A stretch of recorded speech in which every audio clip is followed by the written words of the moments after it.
All right, may the words of my mouth and the meditation of mine heart be acceptable in Yahweh's sight. He is our strength and our redeemer, and it is in his name, which is his authority, that we pray, praise, proclaim, project, and protect this message. Aman. Welcome, everybody. Hello, how are you doing? Thanks for being on with us. We appreciate you being on with us again. As always, it's Pastor Kofi, Pastor Servant to Christ, where we are always changing lives one mind at a time by being the voice of the voiceless and speaking the unspoken. And we're excited to be before you all one more again. Thanks for spending some time with us. And we appreciate you all so very much for doing so. And thank you to everybody for being on today. We give all praise and honor to the Most High once again. Yahweh Elohim. We give all praise and honor to him for my wife, the honorable mind, who lives a life that's able to be honored. You can check her out on TikTok, YouTube, her website, and Pinterest at Bloom and Flourish. Not A&D, the letter N, Bloom and Flourish.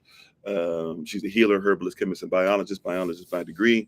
And we're thankful and grateful for everybody who's been supporting her business. Her business is that of helping the community. To Marshawn, Malcolm, Biddy, Isabella, and Solomon, Daddy loves you very much. To Isabella, happy born day once again. To Solomon, whose born day is coming up very soon. We're excited about your born day as well. Thank you for being on. To the ministerial staff, to SOC, to Yashdale, to anybody who's listening. If it's your first time, one time of many, we appreciate you so much. Shalom. Reshan Shalom, belated Shabbat Shalom. We are excited to be in front of you all again.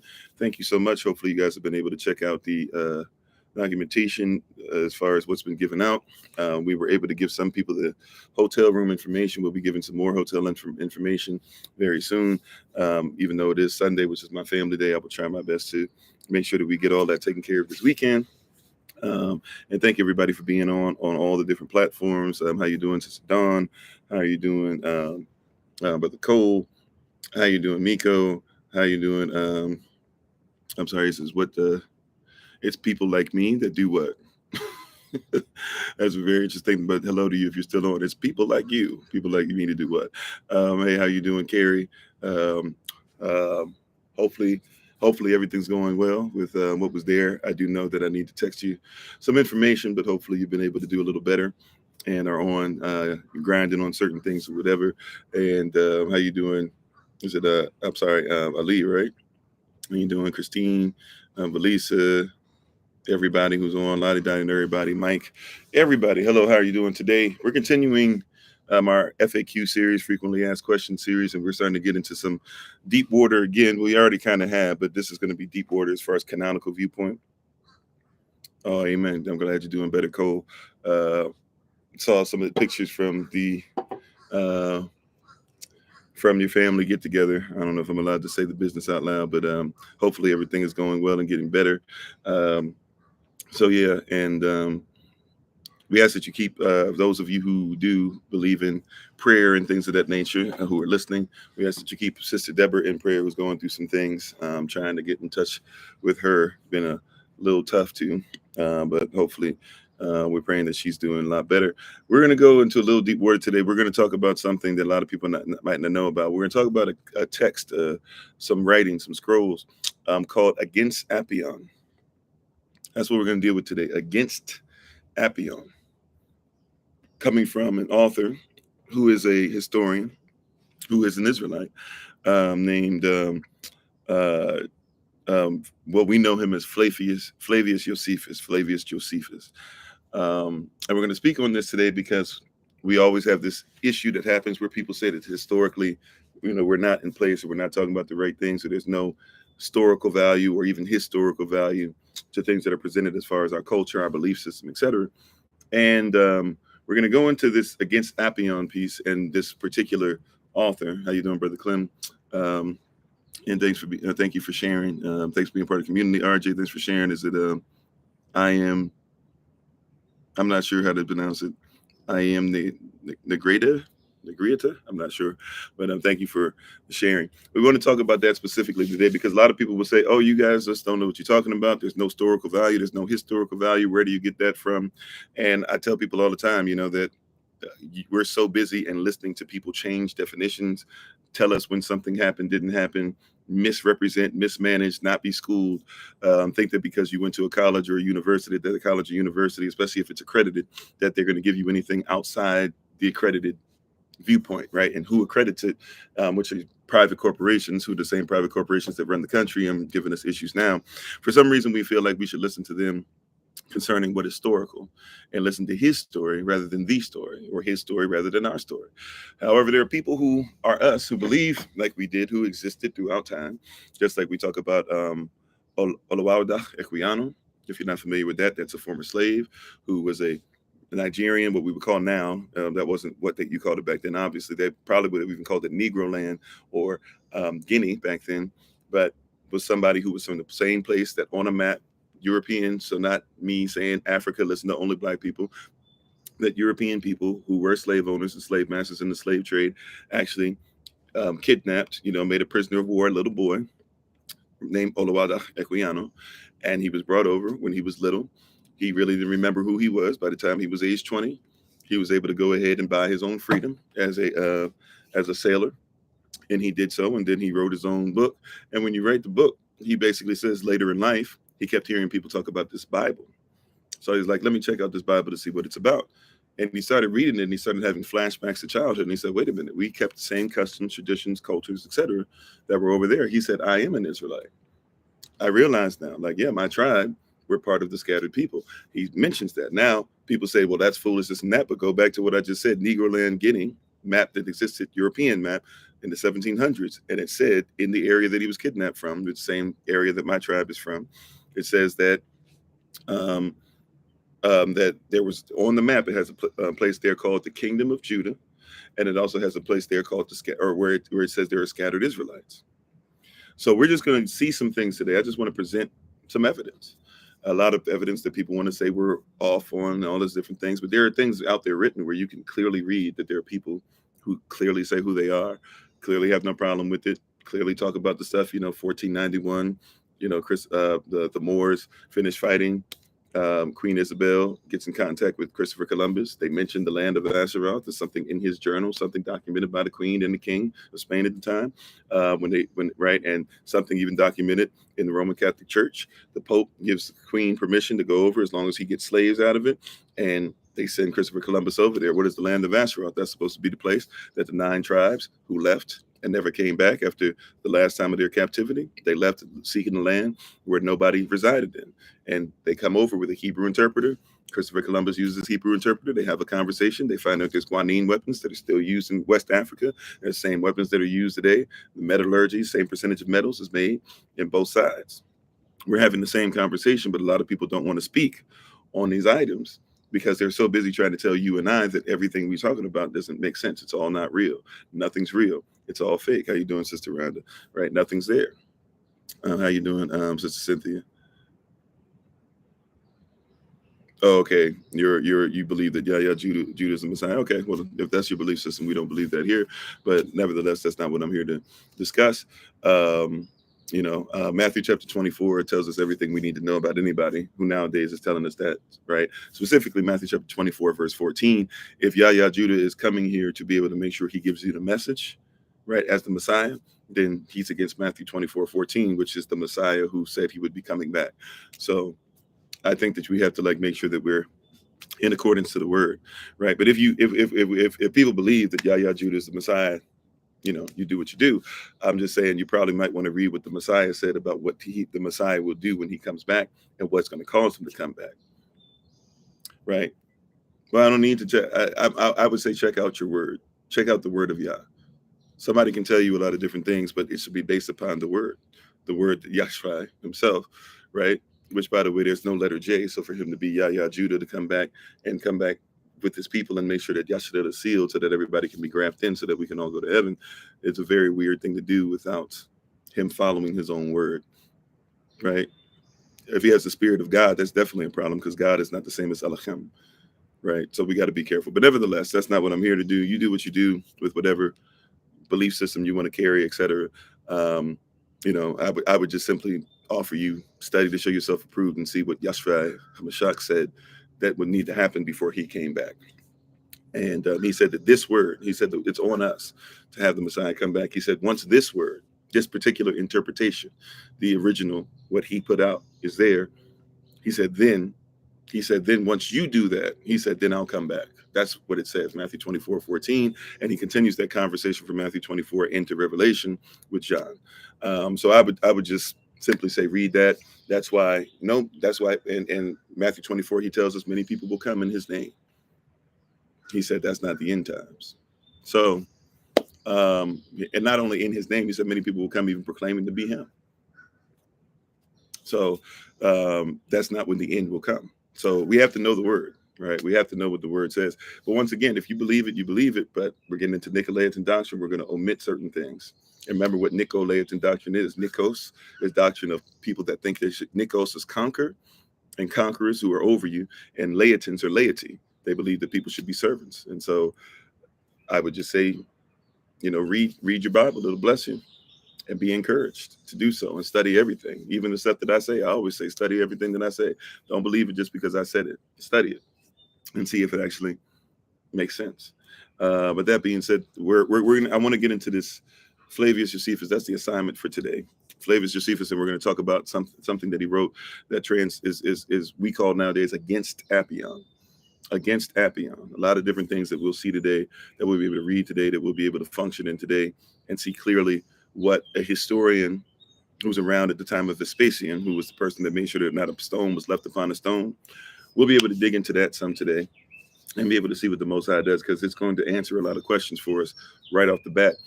Interestingly enough, Flavius Josephus, who we know is real, his writings also, if you're somebody who's in the book of Enoch, which is something that I'm kind of slow, if you guys have noticed, we're going to talk about in this FAQ series, but I've been hesitant to talk about some. Because a lot of people, it's hard to deal with Enoch the way it is, because a lot of people don't know that Enoch was not one book written. It's kind of like the book of Psalms. And it was a book written by a group of people who believed that they were going to be the end all be all. They believed that they were going to be the people of the last days, and there would be nothing past them. And so they took a bunch of different historical documentation, a lot of it from Yashalel, from Israel, and they put it together to be able to prove this.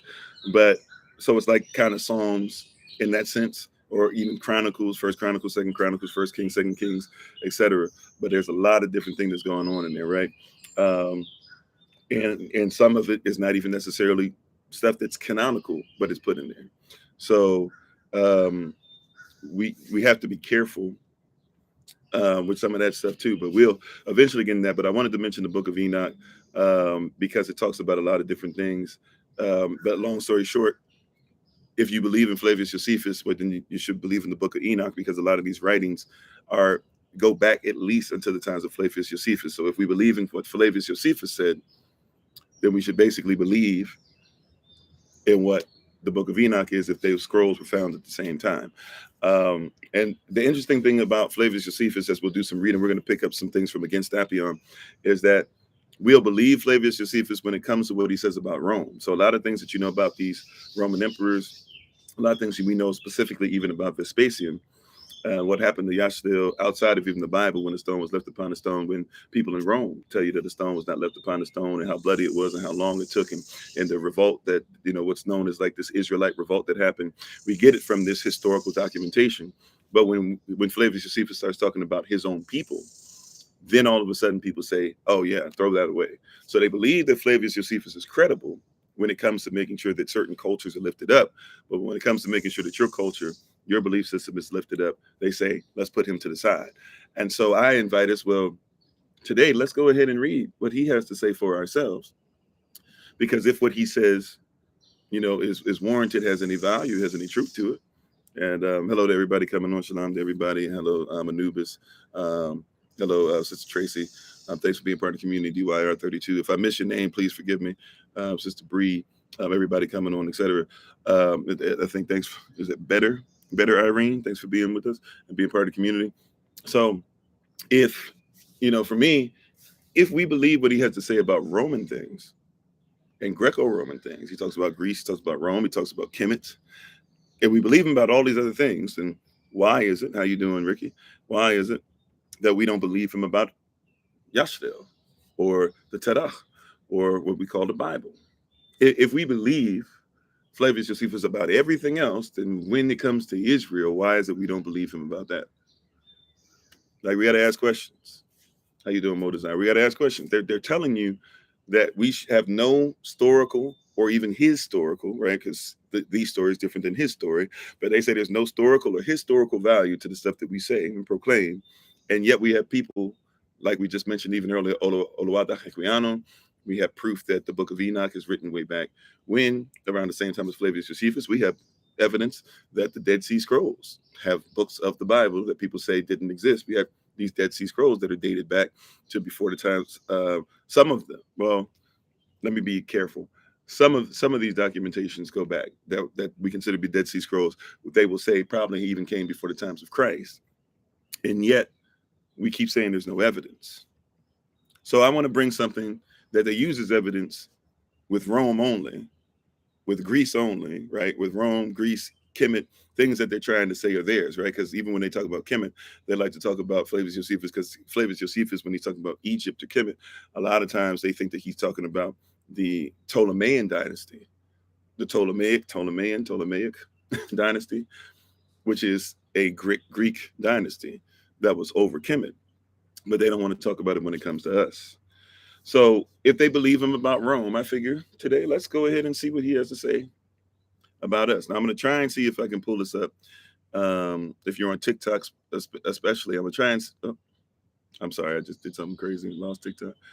Let me see. Okay, sorry about that. That's my bad. I messed up on TikTok. So if they're going to say this about it, I'm going to try and see if we can actually look at this together.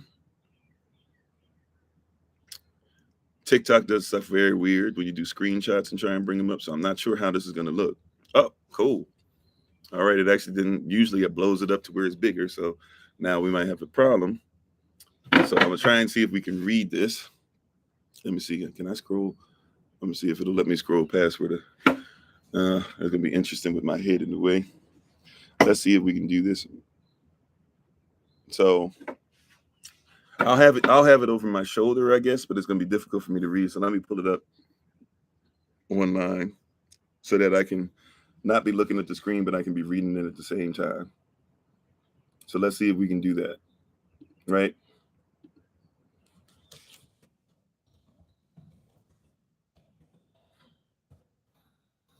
We're going to read what he has to say.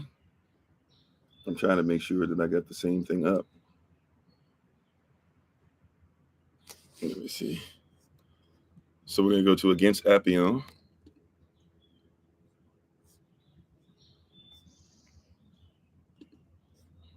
I got to make sure I find the same thing y'all are looking at, or else it's not going to work too well.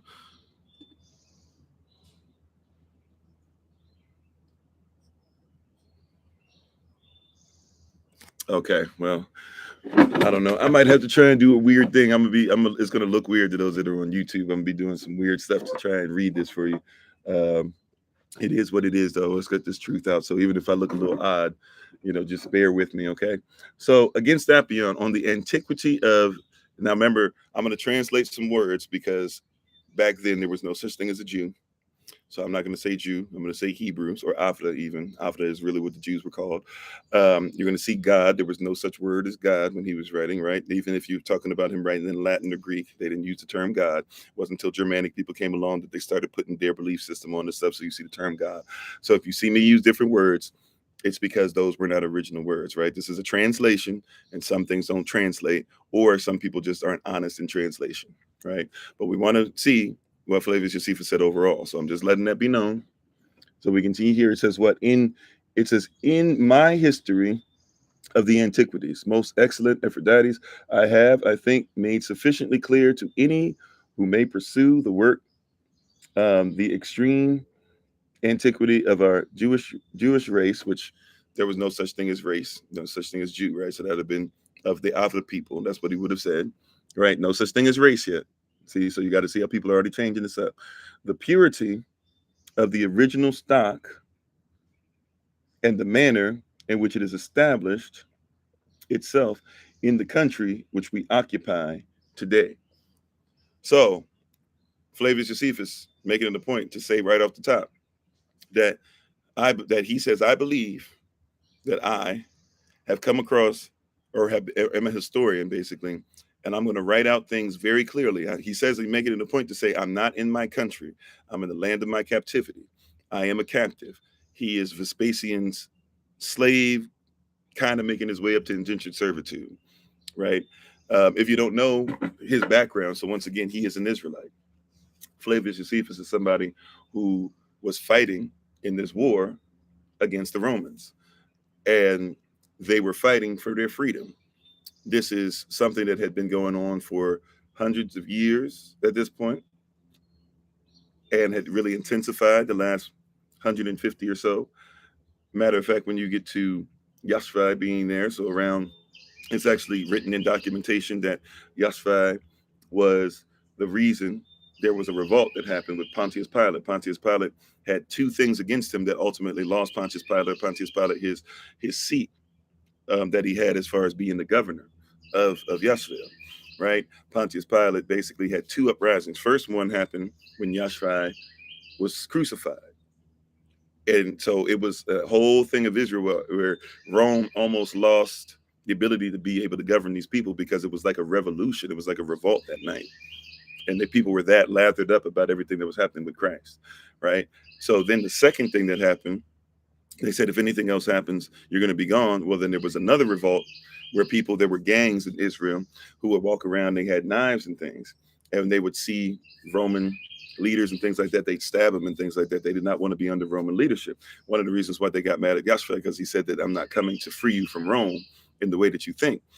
So that's why a lot of people said Hosanna, right? And then a week later, we're saying crucify him, right? So, amen, we believe Christ is coming as well, right?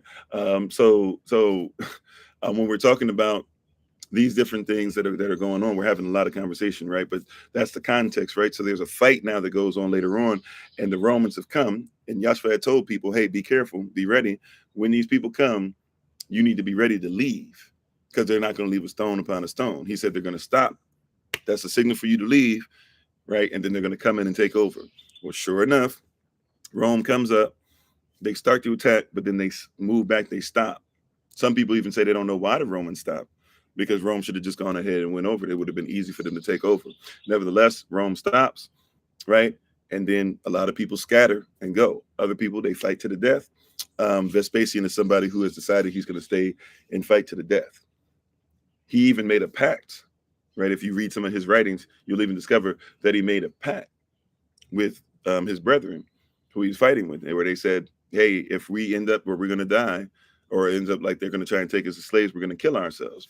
And so depending on how you want to look at this, whether this is, we're thankful that he stuck around to be able to tell us the history of things, or you want to look at him as a coward or whatever, I don't really care in this context, right? But we're going to read what he has to say as a historian, telling us how things were with our people. However, it went down to where everybody else started killing themselves. They got to like the last 6 people or so, and he was a general. So it got to like the last 6 people. So he started saying, wait a minute, why are we doing this? Like, let's live. He had watched all these people like die, and then he just watched them killing themselves, and they would kill themselves, and then somebody would take the same knife out of the person, or take it from the person who killed themselves, and then killed themselves and hand in hand. And he was watching this. He's like, why are we killing ourselves? And got down to like 3 people. He's like, why are we killing ourselves? Person kills himself. The second person looked at him. He looked at him and said, and just didn't have anything to say, and just decided he was going to kill himself too. And Flavius decided he wouldn't kill himself. Right? How you doing, Sister Shantae? So Flavius decided he wouldn't kill himself. So he ends up being a slave, but he offers his services and says, hey, I'm a general. I can help you as far as being a general. And he actually helps with some of the things that go into things. And he actually talks about how some of the things we know about how evil and demonstrative the things that some of the emperors did and the Roman army did and Vespasian himself did to instill fear and stuff and conquer people. We know those things because of Flavius Josephus. So once again, if Rome says that we should listen to him, if everybody says we should listen to him concerning Rome and Greece and Kemet, then why shouldn't we listen to him concerning us? Concerning Israel? What does he say about Israel? What does this general say about Israel? This wasn't just some peon. This is somebody who had power, who had authority, who had reach, who had rule. So that's why we're reading this against Apion. Okay. So it says, since, however, I observe that a considerable number of persons influenced by malicious, I can't. My show. I'm reading this in a really weird position. Malicious calumnies of certain individuals discredit the statements in my history concerning our antiquity and adduce as proof of comparative modernity of our race, right? Which once again, the race didn't exist. So he's talking about our people. So if you notice twice, he made it a point to mention what? Our people, our race. Now they use the word race because they have the social construct made up. Back then they didn't use that term, right? So he's saying twice now. People keep trying to tell me that I don't know about my people. He says this is back when this has just happened. They've just fought against these people, and Rome is already doing what conquerors do, right? You're already doing what victors do. You're already doing what you do in a triumph. You're rewriting history and saying that the victims that you committed genocide against, you're trying to say why they deserve to have genocide created against them. Thank you, World Nubian. Appreciate it. Right, New World Nubian. So he's literally at that time, back then, way back then, he said, already we're dealing with people trying to tell us we don't know what we're talking about concerning our own people. How you doing, Sister Barbara? He's saying way back then, we're already dealing with people that are saying, oh man, y'all can't be who you say you are. Yeah, y'all ain't really chosen like that. You don't really know how this stuff works. He's saying way back when, right? This is Flavius Josephus. And I'm sorry, Sister Sharon, the name I'm saying, Flavius, is that who you're talking about, Flavius or Flavius? Flavius. Last name really is Joe Cephas, but there was no letter J. So Josephus, Flavius Josephus or Flavius Josephus. Thank you, Sister Dejan. How you doing? So he's saying even back then, see, we can just read right here. We're already seeing historical evidence that not only are we going to see who we are, and certain names mentioned that we've been talking about in these lives and we've been talking about in these classes and all this. You're going to see, we're going to let the story, ancient times, historians, etc. We're going to let them answer for themselves. It's our pleasure. You're right. We're going to let them answer for themselves. They're saying, they're like Flavius Josephus, our ancestor, is saying, I'm already dealing with people that keep saying that I don't know what I'm talking about concerning us. Because the very people who killed us are the very people who are telling us who we are now. That's what victors do. That's what people who are triumphant do. A triumph is something where you rewrite history in a parade and you keep it moving. That's why you got Thanksgiving parades. Why is Thanksgiving parade a big deal? Because you rewrite history of what you did to a whole people and you keep it moving. That's how triumphs work. That's where these words come from. Parades is when you parade a bunch of people a triumph is when the whole city comes together to watch you parade a whole bunch of people where you're going to take slaves of those people that are left, of everybody that you killed off in your genocide, and you're going to have the victor come through. Hail to the victors, and you're going to show their victory. They're going to show you all these paintings of different things or whatever that they've made up to show you how they took over somebody else. They're going to then march all the slaves, and everybody's going to cheer and say, see, this person's victorious. Look at this king-like person who's coming through and has victory over them. And then at the end of it, you bring the leader of whoever's there, the king, the queen, the leader, etc., and you have them there last. And then at the end of it, you bring them before the crowd. The crowd does the whole thumb thing. It wasn't really thumbs up and thumbs down. It's probably more like thumb like this or thumb like this type thing. But either way, the crowd does the whole thumb thing like they did at the Coliseum, and then usually the leader gets killed. And so you change the story right then and there. You change what everything's saying. So here's Flavius Josephus saying, and this is probably why everybody made that pact, right? Nobody really knows, but this is more than likely why they made that pact. Like, okay, if the Romans come to try and get us, we're just going to kill ourselves, because killing ourselves is more dignity in it than being marched in front of everybody, being enslaved, being imprisoned, whatever, and then coming to a place to where we're just going to go ahead and be killed off in front of everybody else. But we don't know the context of this. So we hear people saying, oh, no, that's not real. Well, here's somebody who fought. Here's somebody who watched his friends die. Here's somebody who watched our people die. Here's somebody that said, hey, you know what? I decided to live. And since I'm here, let me go ahead and make sure the least I can do is tell you the history of our people. So I'm thankful that Flavius Josephus has something like Against Apion that we can look at. We're not going to look at the whole thing. I invite you to go ahead and read this, because this is really canonical. If you're going to make First Chronicles, Second Chronicles, First Kings, Second Kings, First Samuel, Second Samuel, if you have no problem with that being canonical, then you got to make it a point to say, Well, those are historical documents. This is a historical document.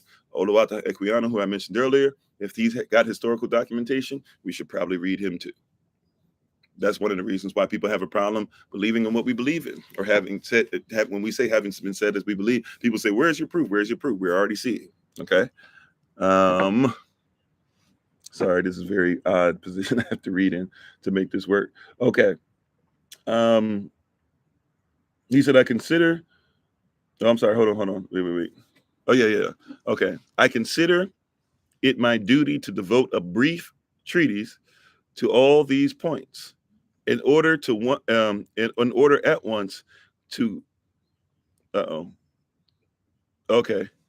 See, I can't read this position I'm in. To context our detractors.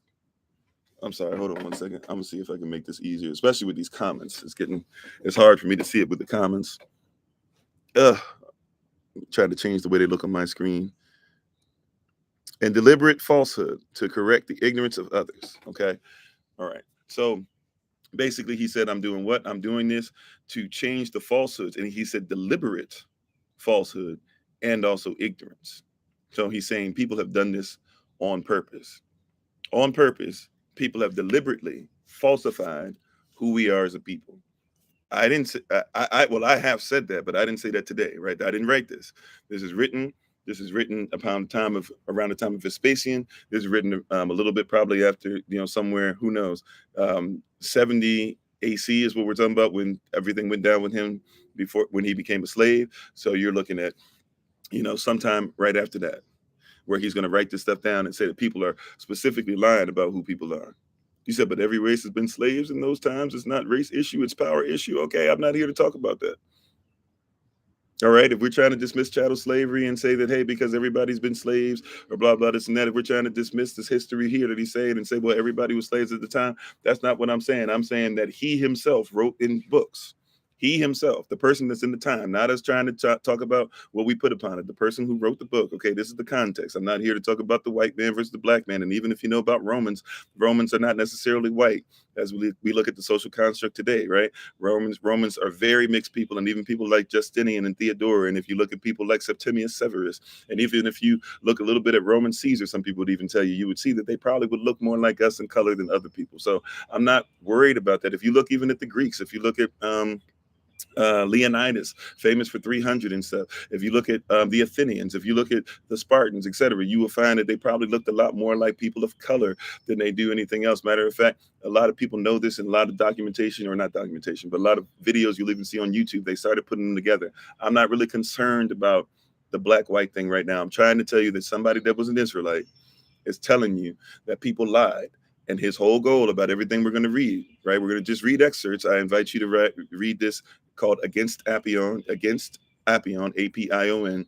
We're talking about specifically this person is telling you what his people went through at that time, who they are, where they come from. He's going to tell you all these things. He's going to talk about Kemet. He's going to talk about Greece. He's going to talk about Rome.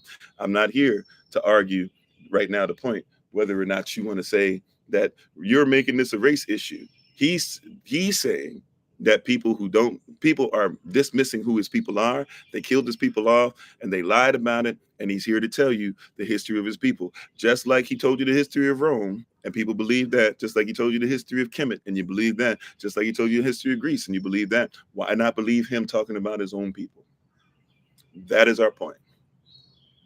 We can try to make it all this other stuff. That is our point. That's the point of this exercise today. No disrespect, right? And hopefully you're not going to be disrespectful. This is a man talking about his people, right? A people that we identify with, a people who on maps and stuff, even to the 1700s, that my tribe, where my people come from, right? I mix with a lot of people in all honesty, but something I can talk about as far as tribal identity, going back there, having lineage there, talking to people, knowing people who are there still to this day, having relationship and knowing who we are on the map. That was written by people who would later on call themselves European, Europa literally meaning something that belongs to Rome. So people that wanted to identify with belonging to Rome, who would bring up these same people as historians, are saying that there's that right. Well, thank you, Sister Cynthia. These same people that were saying they are historians, right, are saying that they believe the same thing that Flavius Josephus says until it comes to his people. And I think that is an ignorant or flagrantly outright demonstratively purposeful hate, erasure of a people. And by that, we shouldn't probably abide. So if your whole point was to be like, oh, you're talking about slavery, well, everybody was slave. I don't care about that. Yes, if African people had slaves, they were bad. If white people had slaves, they were bad. It doesn't mean that chattel slavery didn't happen. It didn't mean that Rome didn't enslave Flavius Josephus. It didn't mean that Rome didn't kill off Israel. It didn't mean that Rome didn't have triumphs in which they paraded people around and killed them off and called themselves victors and told them to stop having victim mentality, just like the modern Rome does today. Okay? Amen. Okay, so, and I'm sorry, once again, it's going to be really difficult. You guys might want to take screenshots of this stuff. I'm going to try my best. I have to really read this from a weird position. I'm trying to find the exact PDF. Matter of fact, if you guys give me a second, this might be easier because I might be able to just read it and let you go. Hold on one second. Like I promised TikTok, I'll be back in like a matter of seconds. Hold on. Because if I can just pull this up and know exactly what it is. Okay. I think I got it.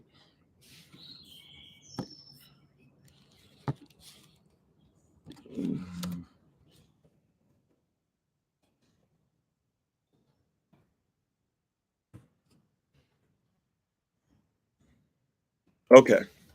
I think we got this together. I think we got this together now where I can read it. So if you guys want to take a screenshot, I can read it better now. I'll try and get myself out the way as much as possible. So where are we going? We're going to go to, this is part one. So there's two parts to this, by the way. We're just going to be dealing with excerpts out of part one today. Part one, we're going to go to 28 through 32. So give me a second to catch up and scroll through. Part 28 through 32. Okay, I think this is going to work better now. Alrighty. Okay, cool. All right, here we go. So, of care bestowed. So this is Flavius Josephus, right? Right. Of care bestowed, and this is talking about what the other people, how they the scriptures and the care bestowed upon them. All right. So of the care bestowed by the Kemetic people and Babylonians on their chronicles from the remotest ages, and how the charge and exposition of these was entrusted in the former country to the priests, and the latter to the Chaldeans, and how among the nations in touch with the Greeks, it was the Phoenicians. Now it's important. We're going to see this word Phoenicians pop up a lot, and as people don't want to talk about, Phoenicians are Punic, which is where you get the Punic or the Punic Wars from, because Romans didn't care if you didn't speak certain languages. Oh, sorry about that. Had a feeling that was going to happen. I'm using a weird setup, but anyways, I'll try and set this up again. Hopefully it doesn't fall. Let's see. Sorry about that, guys. I almost lost y'all there. I was keeping an eye on it. I had a feeling that was there. Praise y'all for reflexes. Yeah, matter of fact, I might do it like this. It might be better for you guys to see it like that. Maybe it is. I'm not sure. But we'll figure this out. Anyways, though. So actually I'm gonna try and oh, you know what? I didn't think about that. Yeah, we can do that right there. There you go. And it should be easier that way. Okay, cool. All right. So here we are, right, against Apion, and we're just going to read, right? So let's start again. Sorry. Let's go back to number 6. It says, of the care bestowed by the Kemetic people and Babylonians on their chronicles from the remotest ages, and how the charge and exposition of these was entrusted in former country to the priest, and the latter to the Chaldeans, and how among the nations in touch with Greeks, it was the Phoenicians who made the largest use of writing. Now, it's important to comprehend what's going on when it says Phoenician. It says it was the Phoenicians. Why is it important? Because these Punic people, these Punic people, there's something called a Punic War. So Romans didn't care about learning the language enough to even pronounce their name right, but they were Punician, right? Not Punician. You call it the Punic today, but it was Punic, right? So the Punic people, right, which are really the phonic people, even if you want to go to the phonic, that's where you have phonics from. It said that the phonics people, or the Phoenicians, they were the ones who made use of the language the most, right? The language of writing. Now, the Phoenician people, it's important to get that because Carthaginian people said that they were Canav or Canaanite. The Phoenician people said they were Canaanite, right? And who was living in the land of Canaan? They would be the Israelites, And so they were using something called the alphabet before the Greeks would use this thing called the alphabet, or didn't call it what, the alphabet. So the Phoenicians. So he who is a historian, right? We got to get this together, right? Let's look at this sound now. We are looking at Flavius Josephus, right? And Flavius Josephus is making it a point to say, hey, we need to ensure that we talk about who. We need to ensure that we talk about who, that we talk about these Phoenicians who are Israelites, who are the people who are writing. He said, I'm an Israelite historian. He is an Israelite historian. He said, I'm tired of people mismanaging who we are, where we come from. And he says that we must make sure that we tell our story. Okay. All right. So here we go. Let's get into this now, right? So let's get into this now. So he said that. All right. So he said it was the Phoenicians who made the largest use of writing, both for the ordinary affairs of life and for what? The commemoration of public events. Of all this, I think I need say nothing, as the facts are universally admitted. So in those times, he's saying that back then it was accepted enough that even if you were trying to change who we are, I don't really need to make a whole fuss. I don't even need to write a lot of historical documentation. Why? Because in those times, we know it was Phoenicians who wrote them out. You said he was a Roman client ruler. He was an Israelite who was a former general who lost, who said that he would give his services to Vespasian when he then decided to take his own life with his blood lineage. And so later on, yes, after being a slave, he could work himself up to like serfdom. But he was still somebody who was tied to Vespasian and was somebody who had to really do what he was supposed to do, right? So, yeah, that's what we're talking about, right? So when you talk about a Roman plant, you could say if you don't like him, that's why we said I'm not really worried about that, whether you like him or not. If you want to say he was a traitor because he didn't kill himself, right, like the other people he was supposed to be in the blood pact with, or if you want to say, well, thank greatness that he wrote something out, because Romans, and by the way, if he's such a plant, why is it that everybody believes everything that he has to say concerning Rome, but everybody says don't believe anything concerning what he's saying about Israel? To me, that sounds not planters. That sounds like people didn't like him. And even in the beginning of this, he says that I'm tired of people disrespecting my people in our history. So I'm going to tell you what our story is instead of his story. That's how he starts off, right? But once again, read it for yourself. I that's why I said up front, if people don't like him, I get it. Not my concern in this today. Well, if you think he was a liar all the way around, including the things that he said that were true about Rome, that other historians said, whether they be Roman, African, or otherwise, if you believe that everything he said is a lie, even though there's people that back up pretty much everything that he says, that's for you, right? Once again, I understand. Some people look at him as a traitor. It's like Tekashi 6ix9ine, if we can make it modern, right? If we want to make it modern, there's a lot of people that would never believe anything that Tekashi 6ix9ine says because they say he's a rat. Doesn't mean that he's wrong to say that, hey, they threatened to kill my mom, and they said they were going to kill my daughter, and they were sleeping with my baby mama behind my back, right? So you said there's evidence of Paul being his pen. Yeah, I've signed that before. I mean, I would say that's purely circumstantial, but to each their own. This is having been led as we believe. So, I'm not here to fight you. I'm here to just give you a context. If you believe that the whole context I'm saying is based off of falsehood, I appreciate your making sure that you challenge it, and feel free to challenge it with bringing up facts or whatever. And as I have time, I'll try my best to be able to tell you. Right. So it doesn't stop us from being able to focus on the main thing. The main thing is to get us to open our eyes to the fact that there's evidence of what we believe out there.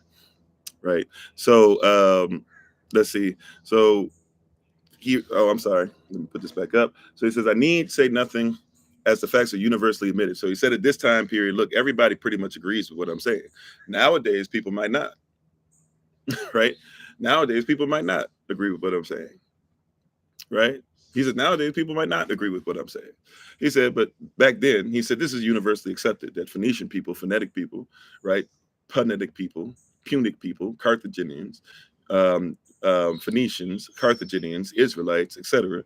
He's saying that back then it was universally accepted that the alphabet was used, to be able to make sure that we were taking and documenting the ordinary affairs of life for commemoration and public events.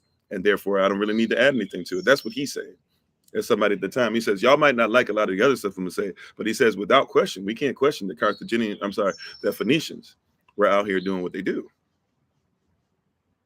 But then he says what? But that our forefathers took no less, not to say even greater, care than the nations I have mentioned in keeping of their records. Right.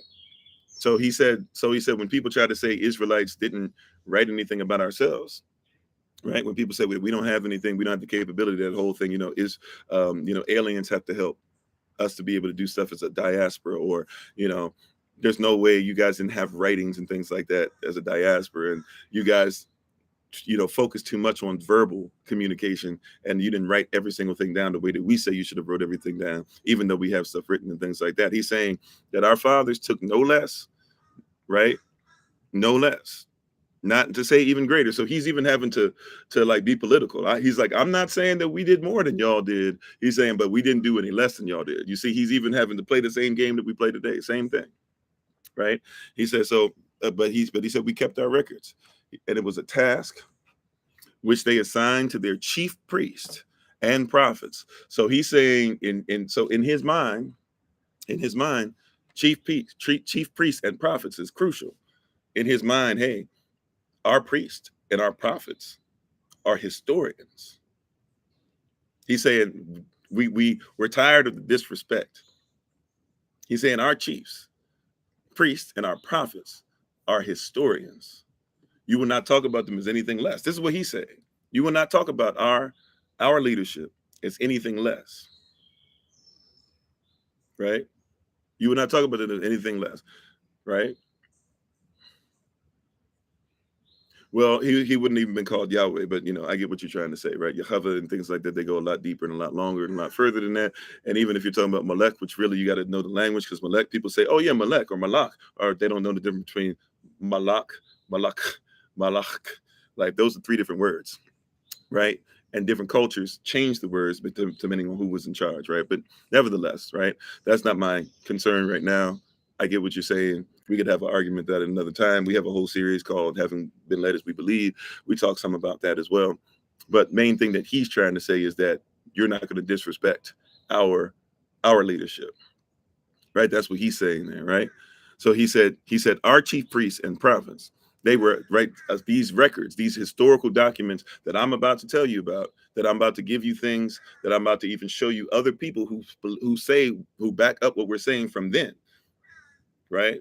He's saying that these chief priests and prophets, they are historians. That's how we should treat them. If other people don't want to treat them as historians, fine. But he said that's disrespect to our people. And you know what? We don't have to abide disrespect. So peep game.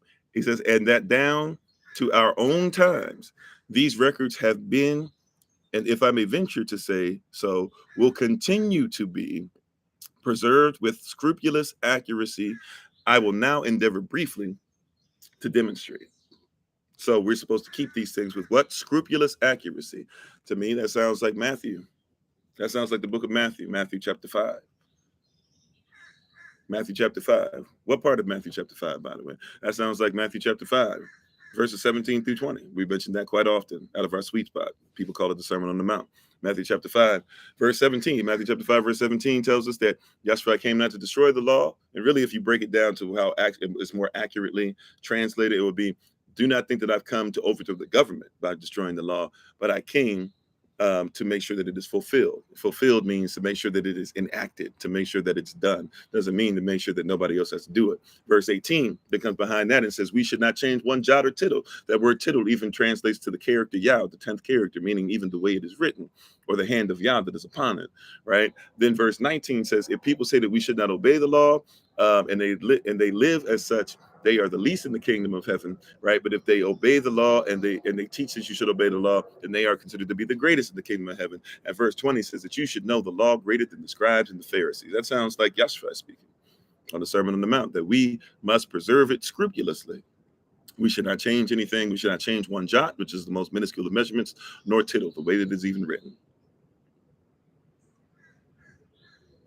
Right? It's agreement, but for whatever reason, we just go, oh, he's a liar, or this and that, or you don't have any history. Here's somebody in history who we know is a real person, who we can confirm it. We know was a slave of Vespian, and later on, you might say he was a serf of somebody else. Either way, we know this person existed. We know where they were. We know their age. We know that they were a general. We know that they were educated.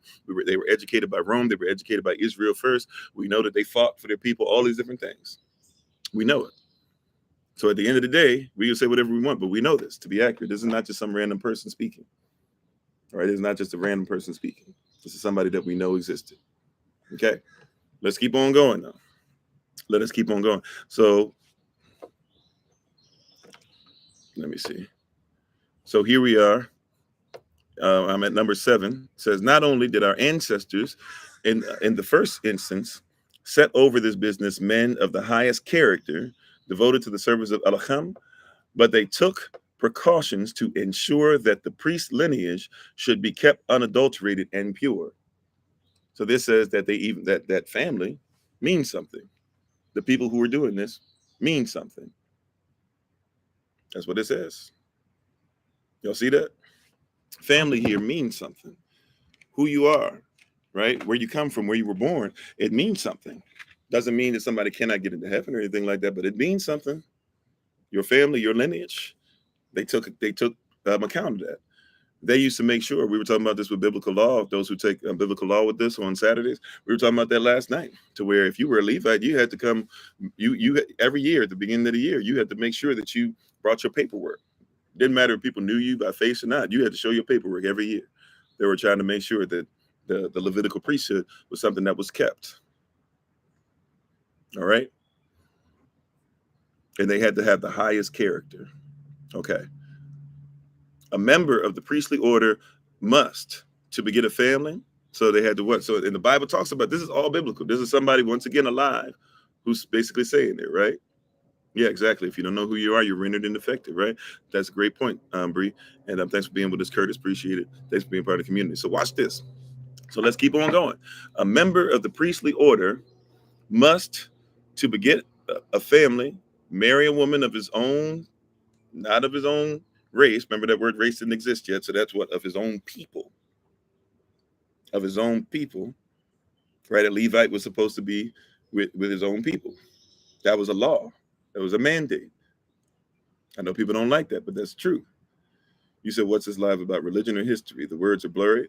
It's about history. This is Flavius Josephus, who people will look at for history, for everything else concerning Rome, Kemet, Greece. But when it comes to Israel, people don't like to believe it. Or when he talks about the Bible, people don't like to believe him. And we're finding it very interesting that people have the cognitive dissonance to say, we'll believe you about certain things, but not others. But then again, if you're in the Nicolaitan doctrine, by the way, is not only a spiritual word, it's a legal term, meaning whatever a group of people or a country or things like that believe. Nicolaitan is Nikos, the people who conquer, and laity are people who are supposed to be servants. So we have a lot of people who have a religion, because even the word religion, by the way, just means what people repetitively do as a legion. But people who have this new religion that they want to call science, government, whatever, Western science, Western education, Eurocentric thoughts, manifest destiny, white man's burden, all these different terms, whatever we want to call it, right? I'm greater than now.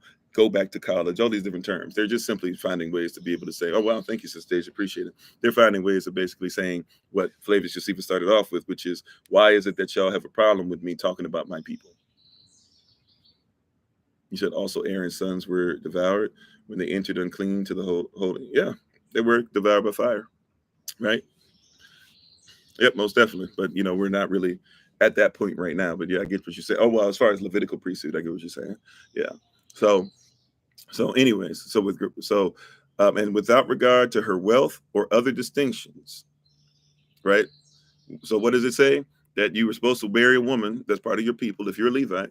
However, without regard to what her wealth or other distinctions. So you're not worried about whether she's rich. You're not trying to be a Levite because you're trying to be rich.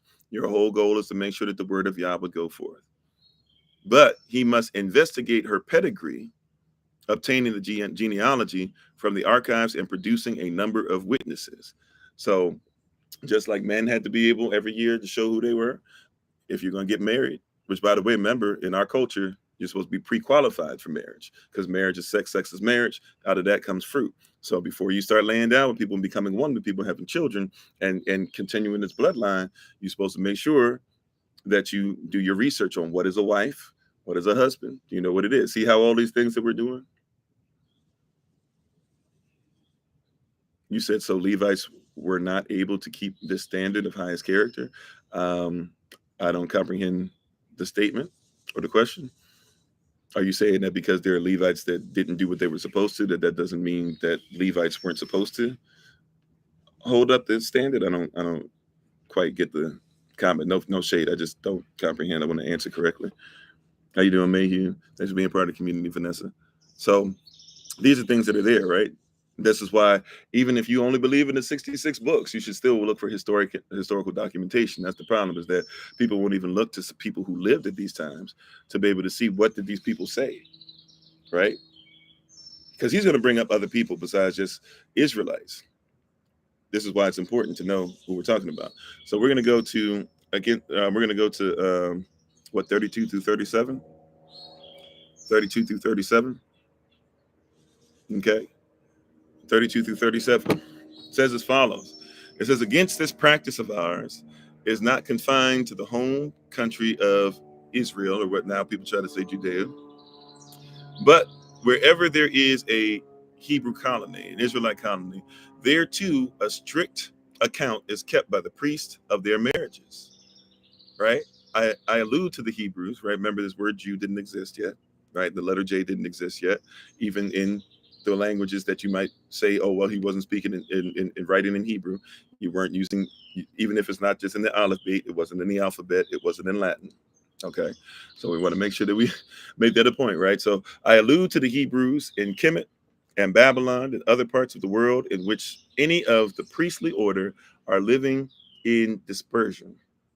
A statement is drawn up by them and sent to Yadasalam, showing the names of the bride and her father and more remote ancestors together with the name of witnesses.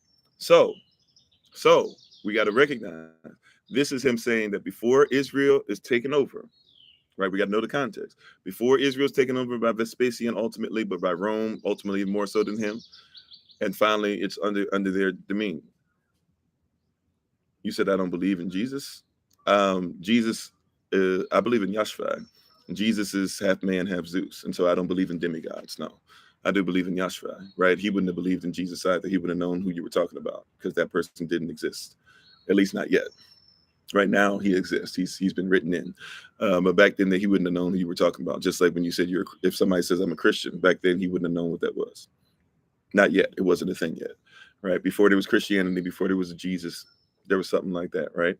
So yeah, well, if you're talking to the host or whatever, you're talking to me, they're saying the same thing that I'm saying, correct? Or you were talking to Shantae? Oh, okay. So all right, well, we pretty much believe the same thing anyways, though. Hopefully we're all going to be respectful on here, or else we just hopefully we're going to treat each other like human beings on here and not do the whole I'm on talking to you. Hopefully we'll be able to stay on point. So anyways, a statement is drawn up by them and sent to Yadasalam. So back then, if you were gone, even if you were gone from the country and you were a priest, you still had to send in your paperwork. You couldn't be in a colony somewhere else and be talking about that you were an Israelite, but you had no paperwork. All right, that's the point that we're trying to get to, right? And that paperwork had to be sent in showing the names of the bride and her father and more remote ancestors together with the names of the witnesses. So they kept up who they were. Isn't it interesting that one of the things that they do is they remove who you are? In the not infrequent event of war, for instance, when our country was invaded by Antiochus Epiphanes, by Pompey the Great. If you don't know who Pompey the Great is even talking about around the time of Julius Caesar. He was actually part of something called the Triumvirate. Okay, by Quintillus Varus, and above all, in our own times, the surviving priest compile fresh records from the archives. They also pass scrutiny upon the remaining women and disallow marriage with any who have been taken captive, suspecting them of having having had frequent intercourse with foreigners.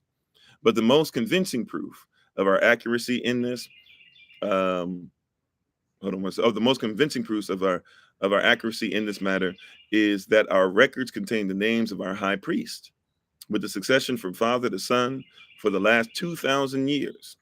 So once again, he's making it a point to say, we are, stop trying to say you don't believe us, this, that, or whatever. And this is somebody talking about 70 AC, right? So this is not even a modern thing. This is somebody who was there a long time ago, was living at that time specifically, right? And he says, you have to treat our high priest And you have to remember, he said that earlier, you have to treat our high priest, you have to treat our leadership, you have to treat our prophets as historians. If you don't respect them as historians, then you don't respect what I'm saying. So therefore, you're not going to be able to get it anyways, right? But he's bringing up history. This is somebody who lived at a specific time in history. He's bringing up history, okay? All right. So, and it says, and whoever violates any of the above rules is forbidden to minister. So they're forbidden to serve at the altars or to take any part of the divine worship. So anybody who's not a priest, anybody who's not a high priest, anybody who's not a priest, anybody who's not a prophet, anybody who's not willing to make sure that they can show you who they are, he says you're forbidden to take any part of the worship. We don't think about that today, even in our belief system. We got a lot of people that are here preaching and don't believe this stuff. Okay, let's go on to the next part. All right, hopefully you guys can see, just seeing a little bit of somebody who's part of us. Wait a minute, hold on. Did I go to the wrong place? Oh, 37. Okay, 37 through 42. All right, well, let's just keep on. So I'm going to read a little bit before this. Sorry. So let me read the end of this. It is therefore naturally, or rather necessarily, right, follows, which is seeing that with us, it is not open to everybody to write the records, and that there is no discrepancy in what is written, seeing that on the contrary, the prophets alone had this privilege, obtaining their knowledge of the most remote and ancient history through the inspiration which they owed to Elohim, and committing to writing a clear account of the events of their own time just as they occurred. It follows, I say, that we do not possess myriads of inconsistent books conflicting with each other. Our books, those which are justly accredited, so accredited by our culture, are but 22 and contain the record of all time. Now, this would confuse some people. So let's make sure that we get this correct. This might confuse some, right? These books are 2 and 20. He's saying at this time, there are only 22 books. Now, somebody, even if you're somebody going into these things, you got to comprehend, first of all, there's 3 types of documentation, if you will.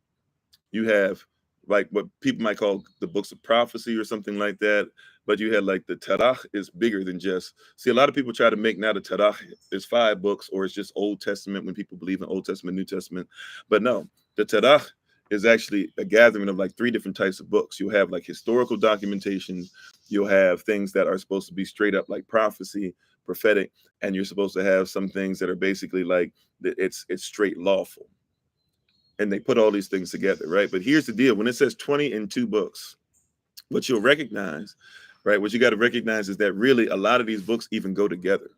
So when people talk about missing books, a lot of people don't even know there are in a way there's added books, even though they're not. What do I mean by that? So for example, you have to recognize that, you know how they say the minor prophets? So you'll see like Obadiah, Amos, Micah, things like that, right? And we'll go, oh, okay, so these are minor prophets. All of those prophets would have been in one book. A lot of people don't know that. So all these prophets would have been in what? One book. Not in multiple books, in one book. You also got to know, like people don't know, here's another example. The book of Ruth and the book of Judges would have been one book. They would have been in one book. So Ruth in our culture is just as important as the Judges are. But people will say, oh, well, you know, you guys are chauvinistic, this and that, or whatever. You don't know the culture. So when he says there's 22 books, he's not saying you got to get rid of some of the books that you consider to be Old Testament. He's saying that a lot of these books go together and you don't know, including some of the stuff that you would call Apocrypha. They actually were written together, right? Like people don't, like, think about it. The book of Psalms is a whole bunch of different writings put together. How you doing, Mr. Sonia? How you doing, Sister Sheena? Right? So a lot of people are speaking on that and don't even recognize that. How you doing, Sister Tamika? A lot of people don't know that. They're talking about all these different things, but they don't even know, oh, wait a minute, like a lot of this stuff actually goes together. That's why a lot of this stuff is not even in, when people go, oh, you know, the Bible's not even in chronological order. Yeah, it's not, because A lot of it goes together. You don't even know that some of the stuff that's written in Chronicles, of course, it's supposed to be written in Kings, because Kings is somebody else writing it from a different context of Kings. But you're talking about the same stuff that happened that was chronicled, and it doesn't mean that you're not talking about some of the stuff that didn't happen with Samuel. So First Samuel, Second Samuel, First Kings, Second Kings, First Chronicles, Second Chronicles, they go together.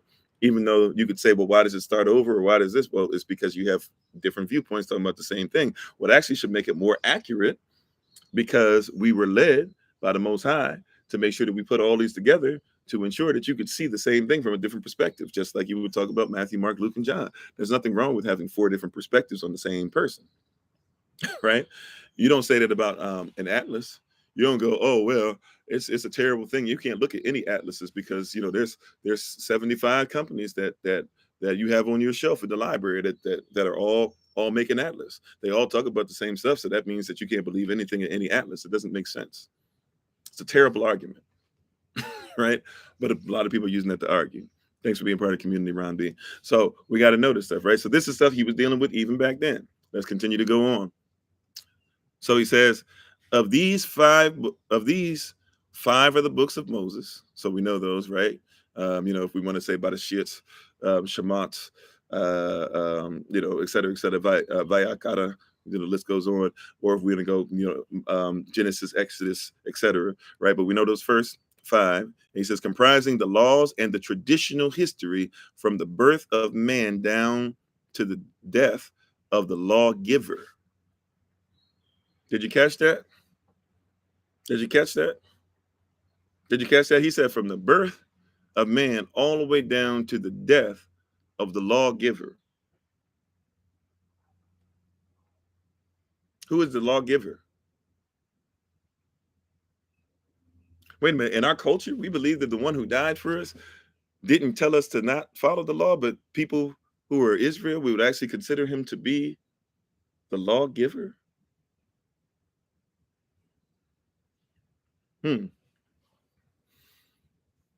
Interesting. Interesting. He's the lawgiver. Now, some people would say, oh, no, you're trying to talk about that Moses was the lawgiver. I don't know. I'll leave it there. Because you could go either way. A lot of people don't know that Moses talks a lot about Yahshua. So I'll put it there. Go do some research. Right? Go do some research on that. I don't really have time to go down that way. Maybe we do towards the end. We'll see how long we go. Right? We'll see what we're led to do. In essence, we could make it as simple as Moses is the lawgiver. But if you know who Moses is talking about, pictures of and coming and stuff like that, then that means that Moses is looking up to the lawgiver. Right? I'll leave that there, though. That might be something people don't want to talk about, right? But then, so it talks about this period falls only a little short of 3,000 years. This period falls over a history of 3,000 years.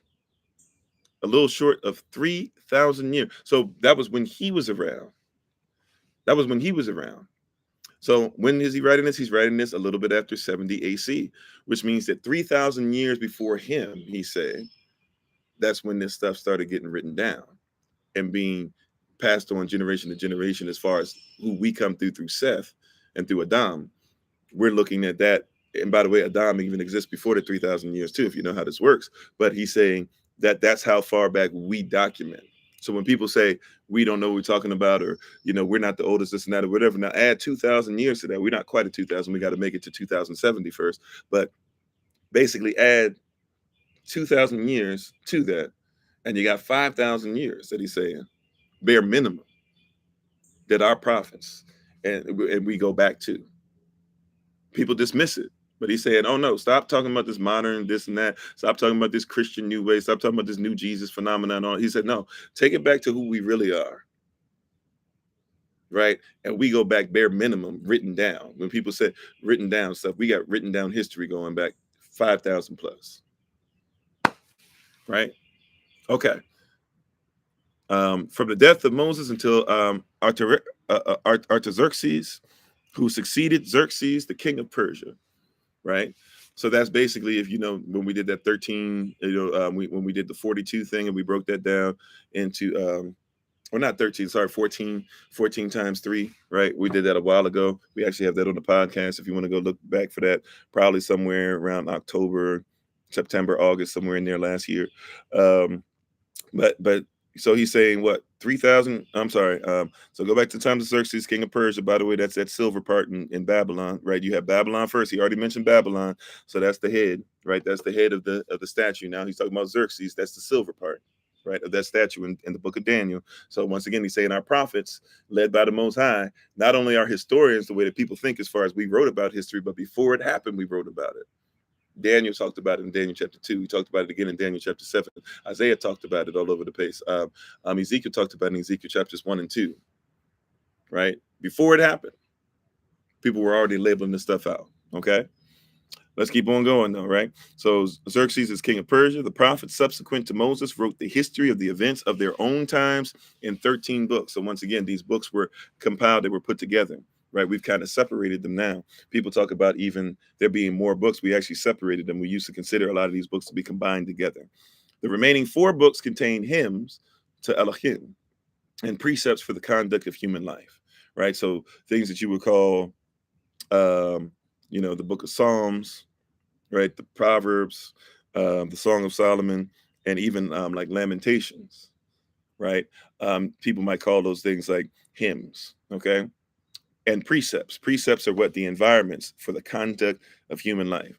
From Artaxerxes to our own time, the complete history has been written, has not been deemed worthy of equal credit with the earlier records because of the failure of exact succession of the prophets. So here he's saying is that now we get into a place to where people start writing certain things or whatever, and this is something we still argue about today. He's being honest. He says it gets a little difficult to be able to give some of this stuff that's out nowadays that we're talking about stuff because they took away our ability to have proper succession. It used to be that we knew exactly who was born from who, this, that, whatever, but they took away our ability to do so. And since that's the case, I'm going to have to lean on some other things, right? I'm going to have to show you. He's going to show us some other things to deal with our story because there's a lot of different things that have been all over the place, right? So because people took away our ability to make sure that we knew exactly who our family was and where we came from, he's going to give us some other things going through this. So we have given practical proof of our reverence for our own scriptures. For although such long ages have now passed, no one has ventured either to add, right? Like add or subtract or do all the stuff. He already talked about this earlier before, right? He gave us that before. But either to add or to remove or to alter a syllable. So wait a minute, we shouldn't even change a syllable. We should speak it the way it was originally spoken. Yeah, we shouldn't even alter a syllable. Well, you know what? You need to get with the modern Hebrew and this and that. And why are you afraid of the modern Hebrew? Because the person from that time frame who believes in what we believe, he says we should not alter even a syllable. Just like Yashua said when we said earlier, we should not change one jot or tittle. That's how serious it is. It used to be that serious that we changed nothing, including even change not even where we come from. We have to know where we come from. If we don't know where we come from, what are we doing? According to not me, not somebody who's modern, not somebody who's trying to tell you this. I'm telling you the person who lived back then, who comes from the culture, who was a general. That means he was educated through our culture, high-ranking official. He's saying the same thing that we've been saying, the same thing that Yashua was saying. And yet you have people today that keep saying, oh, I'm not worried about it. That's Old Testament. Consider what you're saying. Consider what you're doing. How should we look at that when somebody says that? When we see somebody from the time frame that tells us, yeah, don't worry about what it actually says. It's not important that you pronounce it correctly. Thank you, Bounty. Appreciate it. When people say that to us, how should we look at that person? Is that not a traitor? Somebody took time out to write exactly who you are and tell you who you are. And you said, forget who you are. Exactly. Yeah, we can see why those changes are detrimental. Right. So let's keep on going, though. Right. So we should not to remove or to alter a syllable. And it is an instinct with every Israelite or every Alpha or every Hebrew from the day of his birth to regard them as the decrees of Elohim, to abide them, and if need be, cheerfully to die for them. Time and again, here and now, The sight has been witnessed of prisoners enduring tortures and death in every form in the theaters, rather than utter a single word against the laws and the Allied documents. What Greek would endure? What Greek would endure as much for the same cause? Even to save the entire collection of his nation's writings from destruction, he would not face the smallest personal injury. For to the Greeks, they are mere stories improvised according to the fancy of their authors, and in this estimate, even of the older historians, they are quite justified when they see some of their own contemporaries venturing to describe events in which they bore no part, without taking the trouble to seek information from those who know the facts. Did you see that? He said when it comes to the Greeks, he said the Greeks just write up their own stories. Did you hear that? I didn't say that. This is somebody who's in the time frame, who's a historian, who's living back then. He says the Greeks aren't necessarily willing to die all the way like we are. We should be willing to die because every word we write is historical documentation. It's who we are. We should even be willing to die for the word. Now, I can see the cognitive dissonance that to where the person who says we should be willing to die for the word wasn't willing to take his own life like everybody else did. Granted, nevertheless, right, what he's saying is still true, correct? Like you should be willing to make sure that your word is continued and to stand on principle, right? This is against Antion or Apion, excuse me. I know I was gonna say it wrong. Apion, against Apion, written by Flavius Josephus. We're talking about somebody who was captured as a slave in 70 AC. Talking about this and talking about history, and we believe him about Rome, Greece, Kemet. So why not believe him about his own people? Okay, so we have it right here. Documentation of somebody who lived there. Documentation of somebody who's telling you straight up who lived in this situation. He's like, yeah, Greeks, they don't really believe in this stuff or whatever. They make up stories, but because it's so wrapped up in their culture, he says some of them will actually still die for what they believe in. Right? He said that's how important the culture is, to upkeep the culture. He said to upkeep the culture is that important. Right? To uplift the culture, it's that important.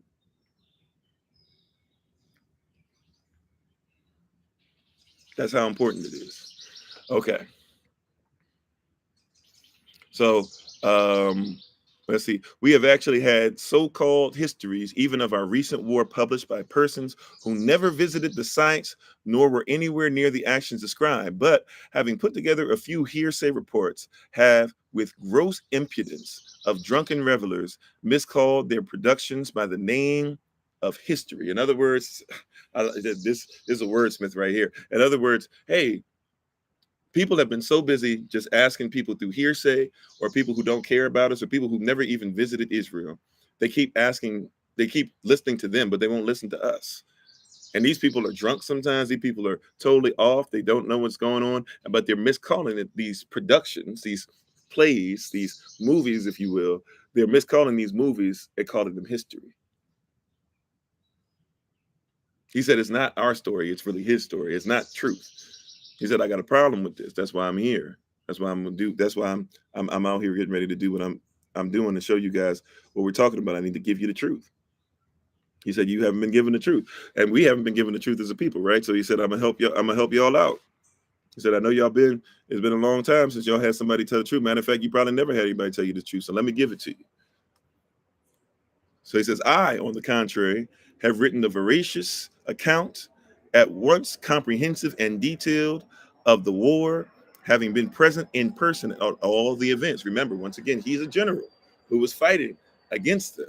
He said, I can tell you, I was there. I know what was going on. I was educated. I was a leader. I fought against the Romans. I put my life on the line. I watched men die. He said, the least I can do is tell you who we are. I was in command of those whom we call Galileans. Right? Now, not the same Galileans that you think. Remember, there's the people of Galilee in Israel. Okay? Right? But he said, we call them Galileans. So the Galileans are who he led. Right? Is that something made up? No, that's something that we know to be real. But people want to tell us that that's, fake. We're just making stuff up. We don't know what we're talking about. Right? So he led them He led the Galileans so long as resistance was possible. After my capture, I was a prisoner in the Roman camp. Vespasian and Titus, keeping me under surveillance, required my constant attendance upon them, at first in chains. Subsequently, I was liberated and sent from Alexandria with Titus to the siege of Jerusalem. Hmm. During that time, no incident escaped my knowledge. And if you notice something just interesting that I didn't even in all the times, well, I haven't read this a lot, but in the few times I've read this, I never really noticed. You got to think about the fact that he's saying that, hey, Israel, we had colonies. He said that earlier. He said, Israel, we fought with Kemet against this. He's right, because that's where they were fighting in Kemet. He says, Israel, I was trained there. I was a soldier. I was a general. That means I had leadership. Israel, he's saying, therefore we had way more. And remember, like we talk about that even with the Sermon on the Mount, we forget Matthew chapter 4, verse 23 through it starts off through 25. It starts off by saying that, he started Yashua went to all the synagogues in Galilee, and he started preaching the word of Yah. And he started preaching the kingdom of Yah, right? And when he started preaching it, then he went and he got a following. It says the following was greater than just Israel. It was coming from all places in the world. Israel, we had influence, right? We had influence. We had influence. Okay. So just keep that in mind. See, that's why we have to know these things. We have to know these things. All right. He said, I kept in the Roman camp and was alone in a position to understand the information brought by deserters. Right. So people who deserted, people who tried to run away and they were caught. So people who were there at war too, he said, I listened to their stories and things as well. Okay. And even deserters of all types. So you got to understand. Well, anyway, let's keep reading. Let's keep reading. Um, then in the leisure which Rome afforded me, with all my materials in readiness, and with the aid of some assistance for the sake of the Greek, at last I committed to writing my narrative of the events. So he said, hey, I was there. I'm an Israelite. I listened to people that were deserters. I was with people who fought against us. I know the history of both. I'm with Vespasian. I'm with Titus, right? Not the same Titus that you and I are probably thinking of, right? But I was with another guy named Titus, all these different things. Okay. And we'll even see, I think we're even going to see a name pop up, Vita, you'll even see in the footnote of this page, Vita 362. You can read about King Agrippa II, whose name he's actually talked about there as well. So he's not naming random people. He's not naming people that are fictional, right? So, even as you'll see, some people would even suggest, that King Herod is somebody who's being talked about in this as well. He does talk about Herod in other places too, in other books. He has more than just this book. But anyways, so he says, where was I at? There were. I'm sorry. So confident was I of its veracity that I presumed to take as my witnesses before all others the commander in chief in the war, Vespasian and Titus. So I went to the head of Rome. Vespasian is going to become the emperor of Rome right after this. So he said, I'm talking about, I got this volume, not just from random people. He's talking about, he's talking about, hey, can I, he's talking about, I go up to the head of Rome, up to the head of Rome. He's like, I'm on every level. I've got this. The people who were deserters, the people who were slaves. He's like, I myself am a prisoner and treated like a slave, all this stuff. He said, so I'm telling you on every level what this is, general, so high place in Israel, all that. I got it. So confident was I of its veracity that I presumed to take as my witnesses before all others the commander in chief in the war of Vespasian and Titus. They were the first to whom I presented my volumes, copies being afterwards given to many Romans who had taken part in the campaign. Others I sold to a large number of my compatriots, persons well versed in Greek learning, among whom were Julius Archelaus, the most venerable Herod, and the most admirable King Agrippa himself. All these bore testimony to my scrupulous safeguarding of the truth, and they were not the men to conceal their sentiments or keep silence, had I, right? Through ignorance of partiality, distorted or omitted any of the facts. So he said, I brought this to everybody you want to bring up. If you want to talk about the Emperor of Rome, right? If you want to talk about the Emperor of Rome, he said the Emperor of Rome saw this before y'all did, and he ain't had no problem. That's how he said. That's how factual I was. He said that because I need you to comprehend the context of that, right? I need you to comprehend the context of that. How you doing, Emmanuel? How you doing, Sister Beverly? I need you to comprehend the context of that. The context is that Romans will change history easily to make sure that they are the victors. That's what victors do by definition. They have triumph, they have parades, they change the definition and they tell you stop being victims after they commit genocide. He said, but I gave this, he said, I was so thorough. I gave this to Vespasian and his boy Titus. And guess what? They ain't changed nothing. Right? He said, I gave it to King Agrippa II. And guess what? He ain't changed nothing. He said, I gave it to Herod. And Herod was the one that was the fake king that was on the throne that people couldn't stand. He said, I gave it to him. He said, Herod didn't change nothing. Right? That's how, he said, that's how accurate. He giving his bona fides. He giving his bona fides right now. He's showing off. Right? He said, you can't come against this. He said, everybody. Right? He said, anybody you want to bring up from the time. He said, go ahead and bring them up all you want. He said, can none of them stand against this? Right? He hit you with that MC Hammer, can't touch this. Right? But people still gonna argue it, even though this is a man that lived at the time, who's a historian, who's telling you the same thing that we're speaking, right? Right? And the stuff that we've read so far, has he told you anything? I'm not trying to say I'm all that. I just want you to comprehend, to see that you're getting true. And the stuff, we're giving you documentation from somebody who lived at the times, in the times that we're trying to talk about continuation of. And has he told you anything different than what we've been saying the word of Yah says? Matter of fact, let me re-say that, because I said that the wrong way. Has he told you anything different than we've simply just been showing you the word of Yah says? Because it ain't about what we say, it's about what we're showing you and what we live. All we've been giving you is what the word of Yah says. Right? That's all we've been showing. And here's somebody who lives at the time telling you and I all these FAQ, these frequently asked questions. He was like, no, it's a cultural thing. And he said, I'm tired of people not representing the culture. This is what actually happened, et cetera, et cetera. He just did that for us. Right? We're going to keep on going, though. I don't know if we're going to make it through all the different pages or whatever I got for you, but we're going to keep it moving. Let's keep on going. All right? I'm sorry. Excuse me. Let me go back. We didn't finish that. My desire. Uh-oh, wait a minute.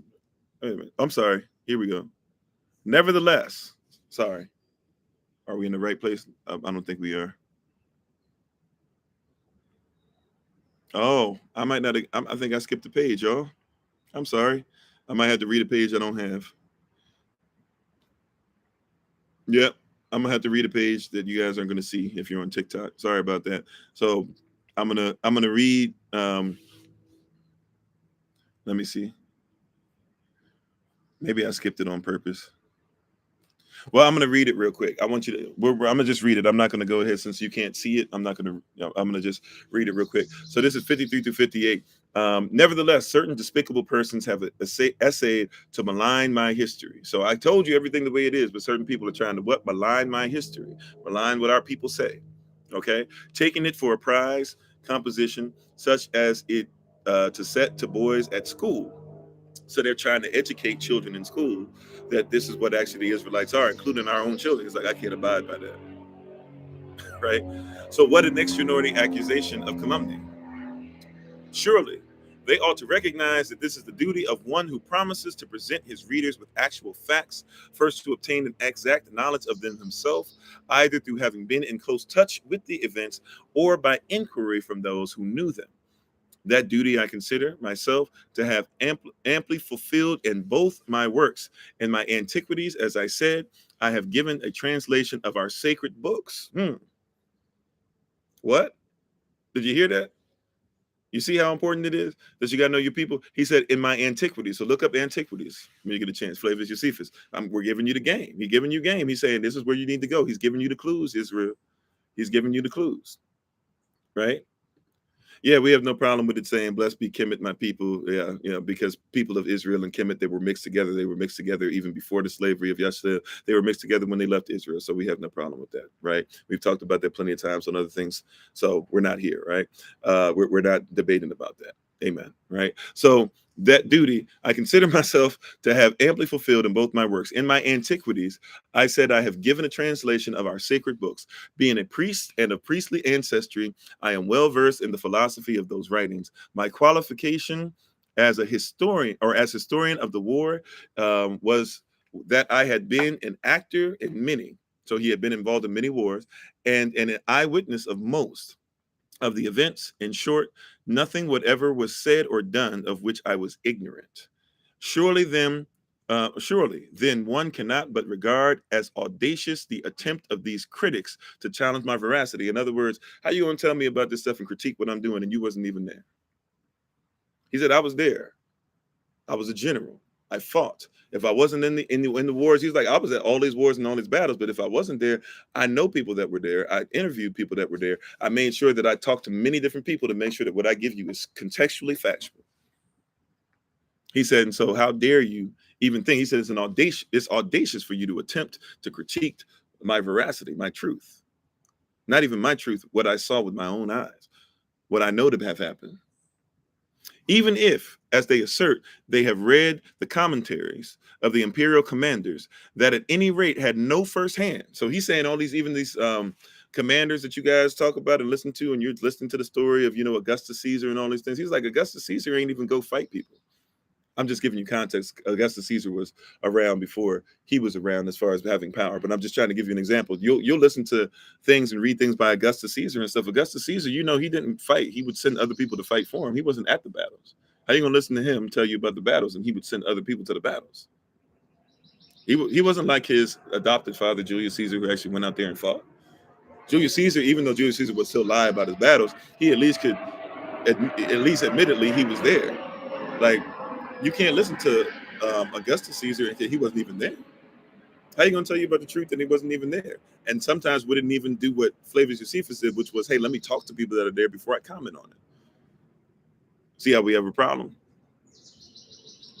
Right? So he said they at any rate had no firsthand acquaintance with our position in the opposite camp. He said, so not only do I know about people that were on my side or even people that were on the Roman side, he said, I know about people that the Romans killed off.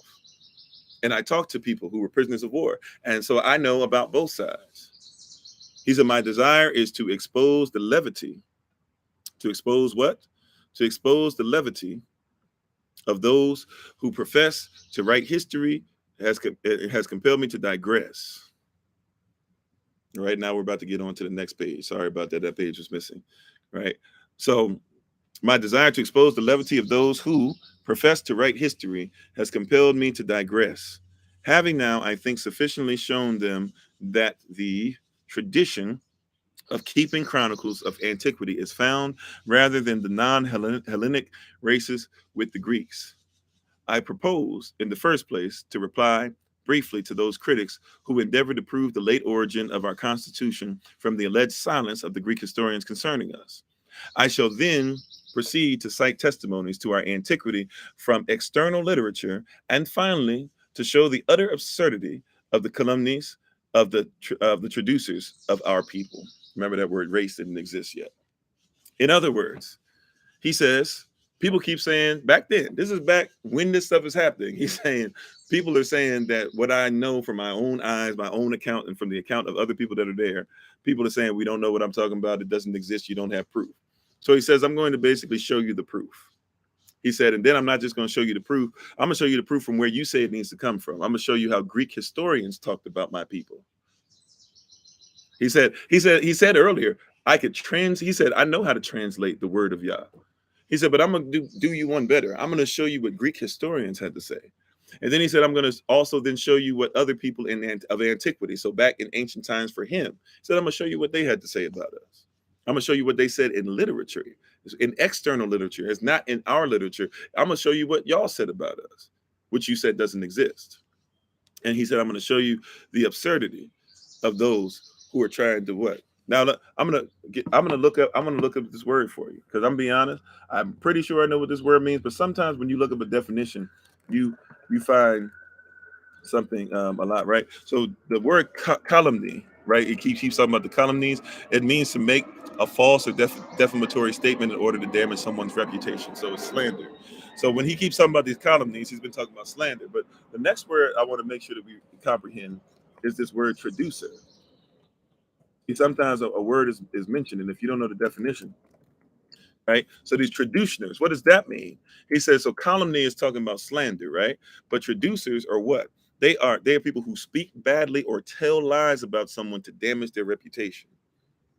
So he said that these basically, if we could make it in modern terms, I know people don't like this term, and somebody was already against this term, even though I wasn't even talking about chattel slavery. Somebody was already on here. Hey, everybody owns slaves. Like that's what we were talking about, you know. But he's saying that basically these people are not only calumny or giving calumny, which is basically slander. He said these people are doing it on purpose. They are traducers, and they are doing it as traducers, what? Towards our people. In other words, they're doing it simply because we are Israel, because we are Avda, because we are Hebrew. He's telling you the same thing we're talking about what? Today. And because we won't admit to this stuff, we're still dealing with the same problems, what? Today. Same deal. Same person taken in as a slave. Same person who was educated about himself. Same person who's saying, like, this is where it comes from. Same person who's saying the Bible clearly states this stuff and we can back up who we are. Same person saying, why is it that you believe what we say about Rome and Greece and Kemen, but you can't believe what we're saying about ourselves? Same conversation. Right? History repeating itself. And at some point, we might want to believe the story or even his story and say we need to do something about it. Right? Same thing. Same thing. All right, here we go. Here we go. So, starting at where it says number 12. Well, ours is not a maritime country. Neither commerce nor the intercourse which it promotes with the outside world has any attraction for us. We're not concerned about the things of the world. Sounds familiar? Hmm. Our cities are built inland, remote from the sea, and we devote ourselves to the cultivation of the productive country with which we are blessed. Above all, we pride ourselves on the education of our children and regard as the most essential task in life the observance of our laws and of the pious practices based thereupon, which we have inherited. Did y'all catch all that? We pride ourselves on what? Educating our own. We pride ourselves on living within ourselves. We pride ourselves on being in the system but not of it. He's saying the same stuff that people keep saying, no proof, no evidence. You're all just trying to do this. Why you got to be religious? No, this is what our tribes did, right? This is what our tribes did.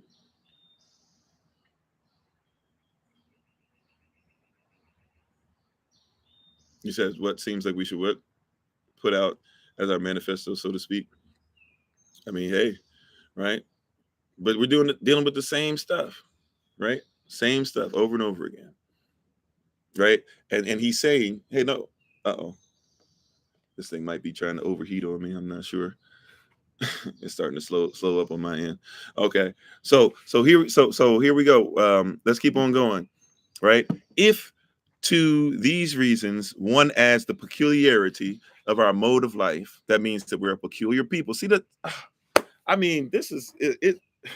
The more you read this stuff, the more times you read this, the more it becomes clear in your mind, right? Like, uh, so let me just start back a little bit. Above all, we pride ourselves on the education of our children in regard as the most essential task in life, the observance of our laws and the pious practices based thereupon, which we have inherited. If to these reasons one adds the peculiarity of our mode of life, there was clearly nothing in ancient times to bring us into contact with the Greeks, as the Kemetic were brought by their exports and imports, and the inhabitants of the sea bound of Phoenicia, the Phoenicians, who were the Phoenicians again? They are you. They are the same people, right? He keeps mentioning these people. We got to know who we're talking about. So, the seaboard of Phoenicia, by their mercenary devotion to trade and commerce, nor again did our forefathers, like some others, have recourse to piracy. We weren't out here stealing from anybody else, or the military schemes of aggrandizement, right?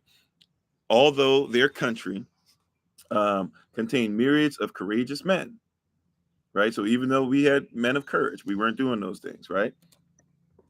By the way, aggrandizement or aggrandizement basically is the increase of power, right? Increase of power or wealth,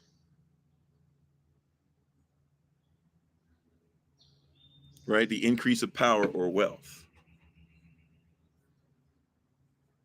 right?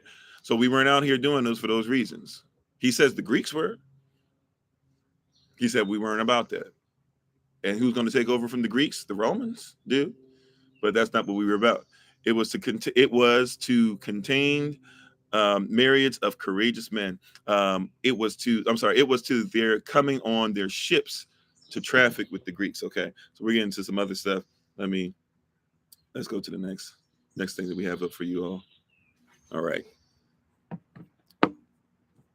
So it was to contain their coming on ships to traffic with Greeks, that the Phoenicians, that's you, owed their early notoriety. So because the Greeks started trading and this and that or whatever, we were known, but we weren't really known as all that.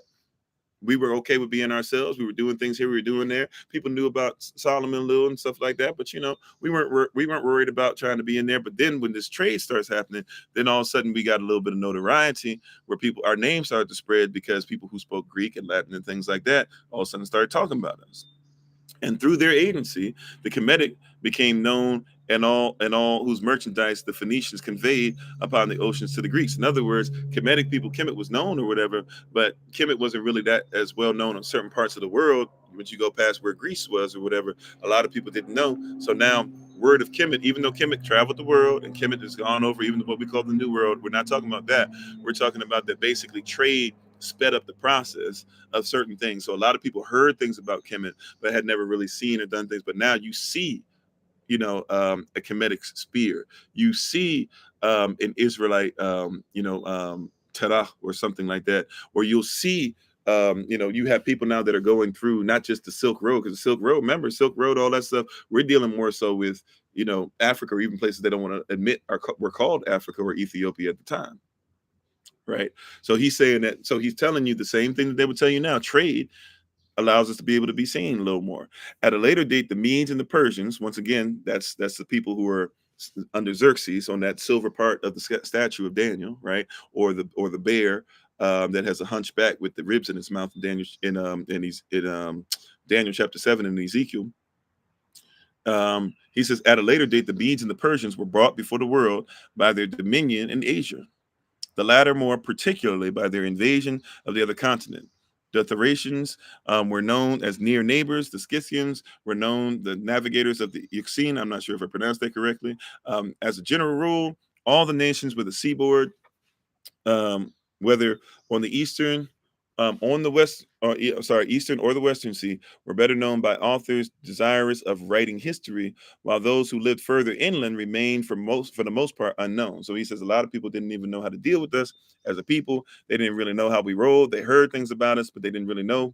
All of a sudden, we weren't really concerned about being with everybody else. But then all of a sudden, when we started doing trade, and especially you have to get into these powers, so you have to recognize when we were enslaved and forced to trade, too, right? Then people started learning things about us. Okay.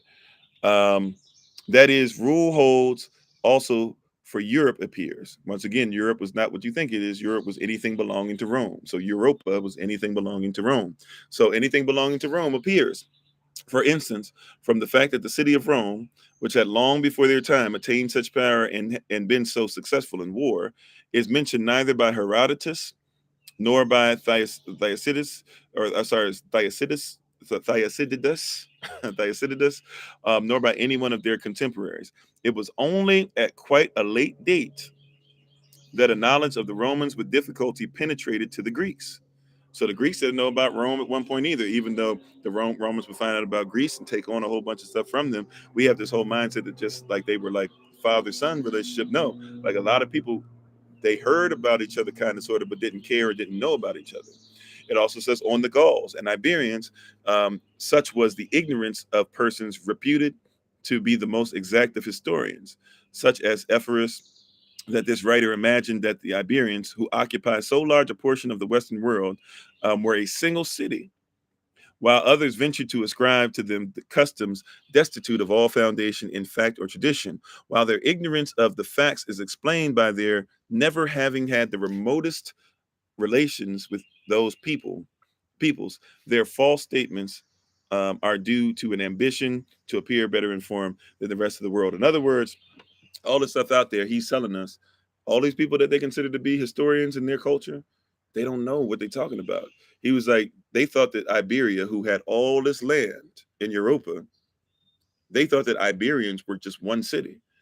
You know, kind of sort of like when people say, "Oh, I know about African history," and then you'd be like, "Well, how many countries are in Africa?" And then they say, "What? Africa's a country." You know, there's people that do that, right? Hopefully, not that many, but there are a lot of people. There are enough people to do that we got to comprehend, right? So people don't know. He's trying to say, like, these historians were trying to say they knew stuff, but they didn't. They thought they knew things, but these people had never been there. He said that you had these people talking that were Gaulish or Gallic historians and had never set foot in places. He said you had people in Rome talking about Greece, and at the time they had never known anything about Greece. Eventually, they would learn Greek language and culture and stuff, and they wouldn't even admit that that came from Kemet. And they would come over and they would send, you know, the Greeks had Cleopatra's family, that was the Ptolemaic dynasty. They had taken over, but they didn't know anything about Kemet. And the Romans came over and thought that they learned about Egypt when they learned, right? But they should have been trying to figure out about Kemet and didn't even take all the stuff that the Greeks had kind of sort of learned. They didn't even take all of that kind of sort of learning to be able to use it in theirs. So he's saying you're listening to these people that say that they're historians, but how are they historians if they don't know what they're talking about? You see this conversation, you see why it's important to know this stuff, why it's important to know these documents, where to read this stuff like that. We're perishing for a lack of knowledge. And a lot of people now, even when we get it, some people will just reject the knowledge. But let us move on. We're going to move on a little bit. We're going to skip ahead some.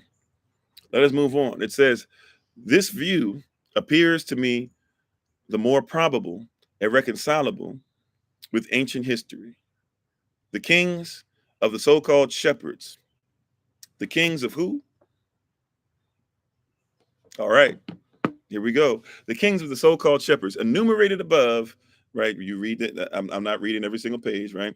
Enumerated above, and their descendants remained masters. Remained what? Masters of Kemet, according to Manetho, for 511 years.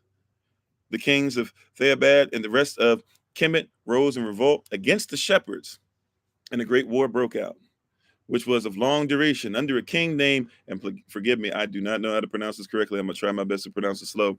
Misfragmelthus. The shepherds, he says, were defeated and driven out of all the rest of Kemet and confined in a place called Araris, containing 10,000 aurori.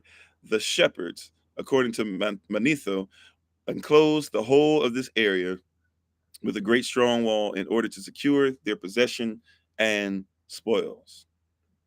Okay?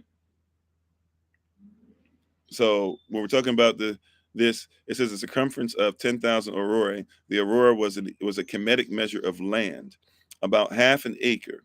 All right. So when it says it was, so when they're saying it, let me read. So it said there were 10,000 aurori. That means that there were 5,000 acres.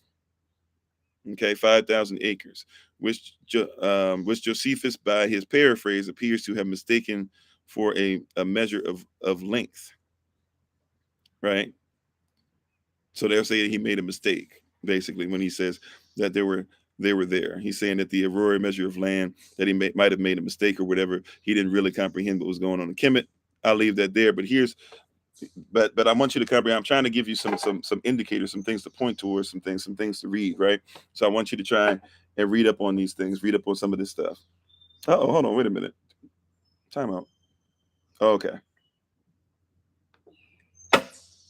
Oh, wait a minute. I read something else than where you guys were, didn't I? I sure did. Well, you got a little bit of that. Sorry. So I'm gonna start where I left off. Sorry about that. We'll start at the beginning of this. I was reading something that I don't even see. My bad, y'all. Let me. I was about to skip over everything altogether. I was somewhere else. So, anyways, I just gave y'all a little bit of background, I guess. So here we go. What is it? Thamosis, right? If I'm saying that right, I think I am. Thamosis, the son of Misfragmenthosis invested the walls with an army of 480,000 men and endeavored to reduce them to submission by a siege. Despairing of achieving his object, he concluded a treaty under which they were all to evacuate Kemet and go whither they would unmolested, go somewhere where they wouldn't be messed with. Upon these terms, no fewer than 240,000 entire households with their possessions left Kemet and traversed the desert of Syria. Then, terrified by the might of the Assyrians, who at that time were masters of Asia, they built a city in the country now called what? Israel, or you would say Judea, capable of accommodating their vast company, and gave it the name Jerusalem. So he's coming from outside the Bible. This is something outside the Bible, saying that you can follow what somebody else has written down in the story of mankind, in his story, the story, etc. And he's saying that you can actually read what others have to say. He's saying you can read what other people have to say about this. You don't have to just believe, right? And what we say. He said you can look at what other people said. Let's keep on going though. In another book of his Kemetic history or Egyptian history, Manetho states that this people, remember the word race didn't exist yet, this people, the so-called shepherds, right, were described as captives in the sacred books of his country. Wait a minute, time out. How you doing, Pastor Hamilton? And I was gonna send you a text. I forgot you caught me. So when you caught me, you stopped me from getting the stuff. And now because of that, I praise y'all that you did, because now I'm on a whole different health kick. And ever since that day, I've actually seen some stuff manifest in my life. So I'm glad you came by to check on us and say goodbye. Goodbye. Yeah. And how you doing? So woman of a man, okay, or worm? Sorry, worm. I was like woman of a man, worm of a man. Oh, all right. Well, how you doing? Peace and love to you. So he said, but they're saying what Manetho, so this is Kemetic history. Somebody in Kemet made it a point to say what? That we have proof and evidence that who existed? That these so-called shepherds, that Israel existed. All right. Right? Now, Josephus, who's an Israelite, says what? In this statement, he is correct. Sheep breeding was a hereditary custom of our remotest ancestors, and from this nomadic life. Remember the word Arabic, which is our brother, anyways, the Arabic people of Ishmael, so to speak. But Arabic used to just mean nomadic. That's why I say I have no problem with somebody saying that we're Arabic, because Arabic means nomadic. So in this statement, he is correct. Sheep breeding was a hereditary custom of our remotest ancestors, and from this nomadic life, they came to be called shepherds. So watch this. If you're looking for Israel in history, you might not find us even called by name, because once again, before trade and a whole bunch of different things on there, they might not have known us as Yashala, or Israelites, or people of Israel, or people of Jacob, or Jacob, etc., etc. But you know what they might have called you? They might have said that you were shepherds,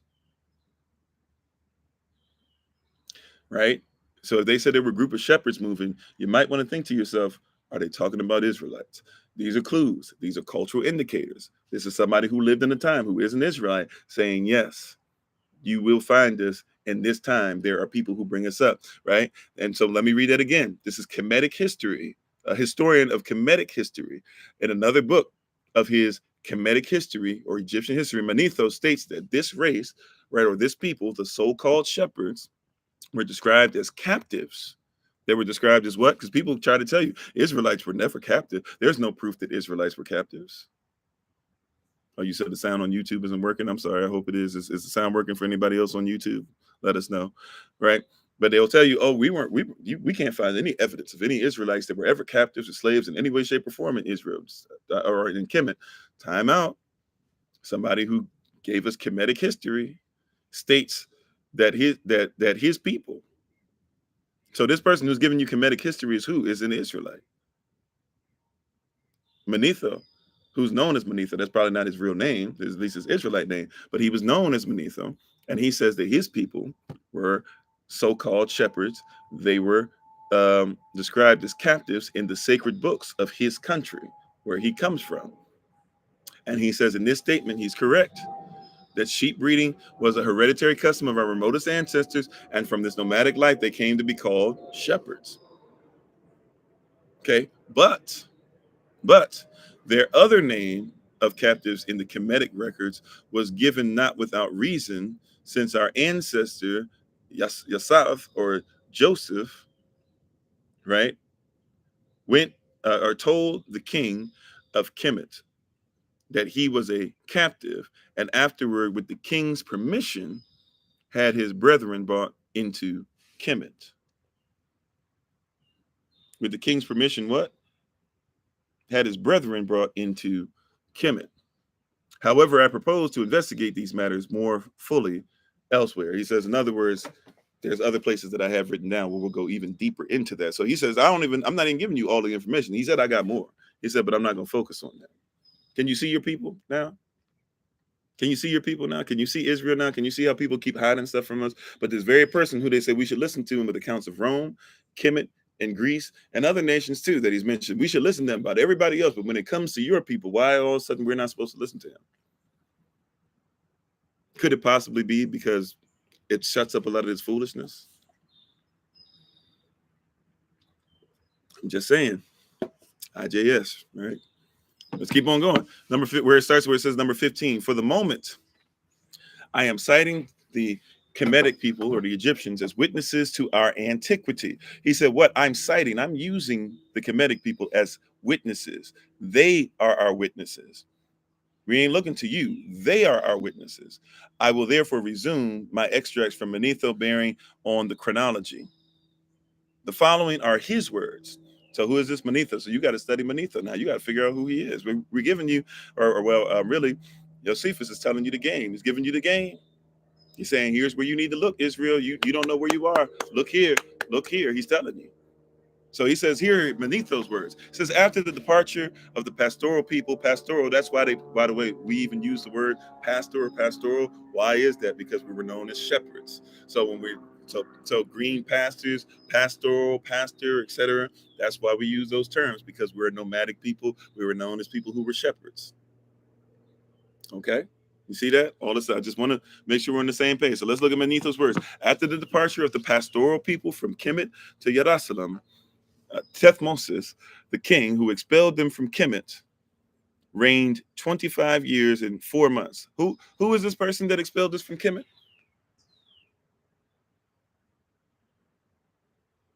We don't know who this person is.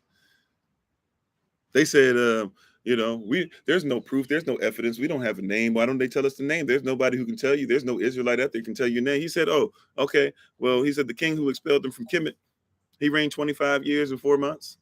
And on his death, the kingdom passed to his son, Chebron, who reigned 13 years. After him, Amenophis reigned 20 years and 7 months. And his sister, Amasis, I'm sorry, I'm that wrong. It's more like Amses or something, but I can't pronounce it correctly, so forgive me. 21 years and 9 months. Her son, Mephris, 12 years and 9 months. Then from father to son, and this is the one we read earlier, right? Mephramethus, 25 years and 10 months. Then Thymosis, 9 years and 8 months. Then Amenophis, 30 years and 10 months. Then Oris, 36 years and 5 months. His daughter, Akancharis, 12 years and 1 month. Her brother, Rathotis, 9 years. Then from father to son, Akancharis, 12 years and 5 months. Akancharis the second, 12 years and 3 months. Haramaeus, 4 years and 1 month. Ramses, 1 year and 4 months. Harmesis, Harmesis Miamon, 60 years and 2 months. Amenophis, 19 years and 6 months. And then Sethosis, also called Ramesses, the last named king, who possessed the army of cavalry. Right? They keep telling us that we can't identify this. Right? They keep saying we can't identify this. We don't know. There's no evidence. You're just making this up. There's nobody there, because they don't even want you to read your own their own historical documentation that they use against you.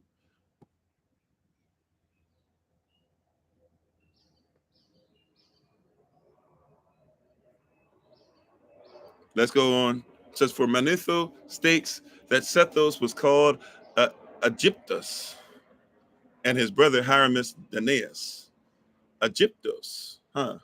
Even where do these countries and these names of countries come from?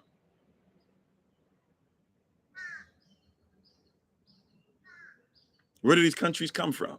They said we can't tell where we come from. Where do these people come from? See, they hide this from you. You never got this, and all your historian and you in learning from these great historians who had doctorates in colleges or wherever you learn, or these people that taught you history in elementary school and middle school and private school and high school, wherever you went. Why didn't they teach you this? Why didn't they teach you where the name Egypt came from? Why didn't they teach you about Egypticos? Anyways, number 16, such is Manetho's account, and if the years which he enumerates are summed up, it is clear that the so-called shepherds, who are the so-called shepherds? And those who are on the podcast, thank you for being on with us. We appreciate you so very much. We're getting ready to lose the podcast, but thank you so much. We appreciate you guys. If you want to come on and join us on TikTok or on YouTube, or if you want to give me a second, I'll probably put the rest of this up on Facebook. But thank you so much for being on. We really appreciate the King, Queen, and each and every one of you. To those of us on TikTok and YouTube, let's keep on moving. So number 16, such is Manetho's account. And if the years which he enumerates are summed up, it is clear that the so-called shepherds, that's Israel, our ancestors, left Kemet and settled in our country 393 years before Danaeus came to Argos. So wait a minute. He says if we just keep reading what Manetho, the historian, wrote down, who was present at the time, right, of Kemet being a world power and knows who Israel is and who these so-called shepherds are.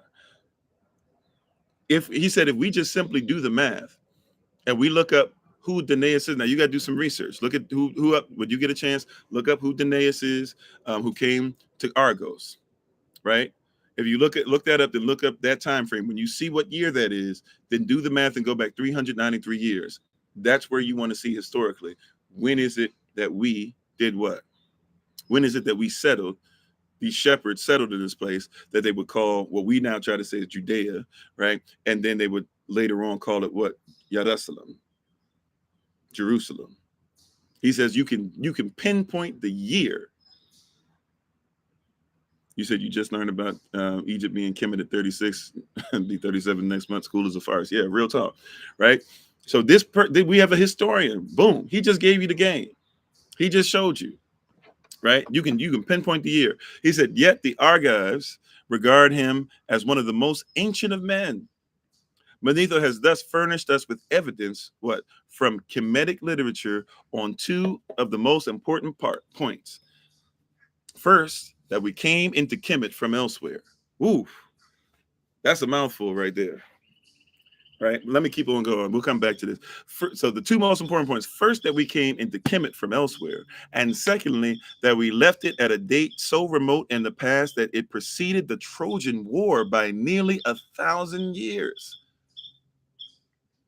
His additional statements, which he derived not from the Kemetic records, but as he admits himself, from fables of unknown authorship, I shall refute in detail later on and show the improbability of these lying stories. So he says, even in things that are going on, he said that Manetho tells you some things are factual and some things are mythical. He said, but what we just read, Manetho said that was factual. What we just read, Manetho said that is factual. So he said we can pinpoint the 393 years, and he said even if there was a such thing as the Trojan Wars, he said we were in Israel by nearly 1,000 years before that Trojan War piece. And people are trying their hardest to find any evidence they can that the Trojan War was real. And people are saying, oh, there's probably evidence that there was something actually called the Trojan War, or something that happened that was like the Trojan War, even if it wasn't called that.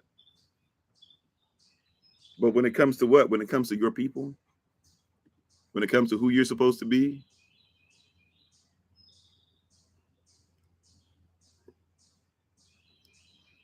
all of a sudden, we shouldn't believe it. I mean, can we see the hypocrisy?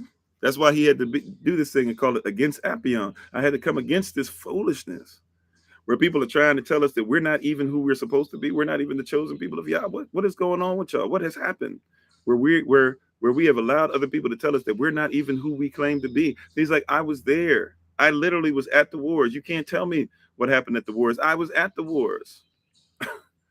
And you're trying to tell me that I don't know what I'm talking about regarding my own people and our own experience. Something's wrong. Something not making sense. Right? We gotta figure out, like, somebody lying here. Right? Somebody telling a lie. Somebody making up something, or somebody's omitting something we can see very clearly.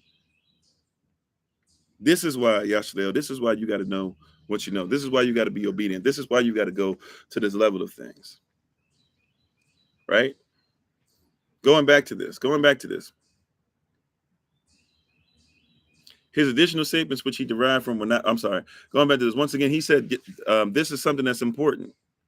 He said that there's two things that this Kemetic literature, Kemet, he said Kemet is the person who stands up to our defense. He said Kemet is the one who defends us. The one who somebody was coming on earlier. Well, the Bible says the Kemet's the son of Yah. Yeah. And so they came to our defense. Let's not do this whole thing of being like Kemet is more important or we're more important. No, we're talking about the brethren, right? But Kemet came up to your defense here. And it said what? First, we came to Kemet from elsewhere. They showed us this. They proved us this. And it says, secondly, they proved what? That we left it at a date so remote. We left Kemet at a date so remote that it preceded the Trojan War by nearly 1,000 years. So if you believe in the Trojan War, and you believe in the time frame of the Trojan War, then why is it hard for you to believe when we left? Right? We can pinpoint it when we know who we are. Let's keep on going. Let's keep on moving. So where it says number 17, so this is Josephus. He says, I therefore now propose to pass on the allusions to our people, not race. Remember, the word race doesn't exist yet. So the allusions to our people in the Phoenician Chronicles. Why does he keep going back to the Phoenician Chronicles? Because you are Phoenician. That's who the Phoenicians are. That's where they come from. Oh, no problem, Sister Dawn. Right? That's where the Phoenicians come from. So he said, so I therefore now propose to pass on to the allusions to our people. So they've given us what? They've given you an illusion. You've been living by an illusion. You're living by an illusion. The illusion is that you aren't who you're supposed to be. You're living by an illusion. Let's go ahead and kill that illusion, he says. Let's get rid of that. This ain't, see, this is so great. Now, this is so great. Praise Yah for this. Hallelujah. Like this, we need more of this. People keep trying to tell you to come away from this. We need more of this. Amen. Right? So he says, I therefore now propose to pass on the allusions to our assembly, our people in the Phoenician Chronicles, and to produce the evidence which they afford. For very many years past, the people of Tyre, or Tyre, I'm not sure which one they pronounce it. I think it's Tyre, actually, but have kept public records. The people of where he's giving you the game, he's saying, go look at Tyre, Tyre, go look them up.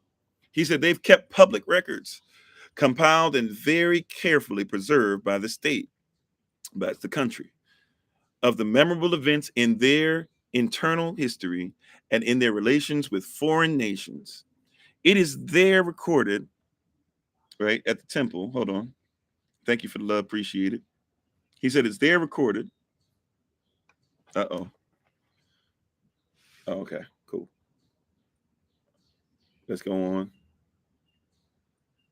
I don't know if that's the page that I had up next for y'all or not. Oh, looks like, okay, cool. I got it.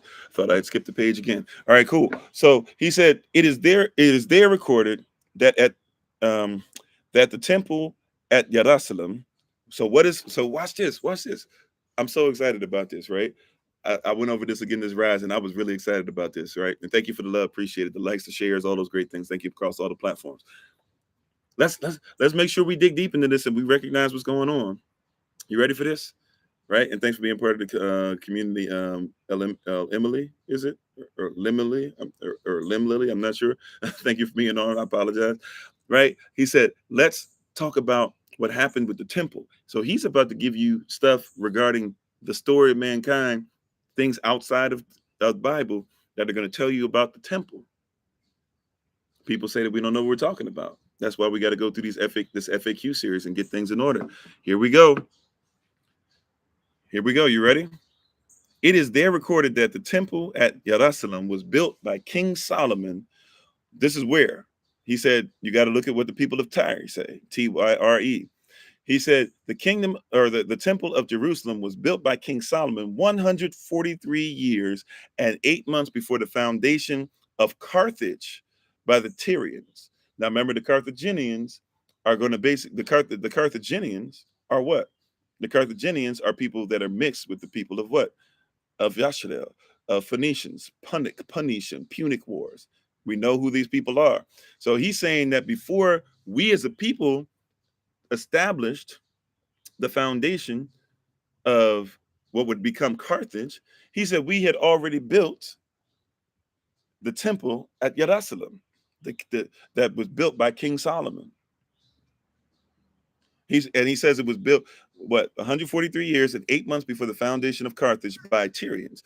There was great reason, or good reason, why the erection of our temple should be mentioned in their records. For Hiram, king of Tyre, was a friend of our King Solomon. Wait a minute. So they have written down in their records.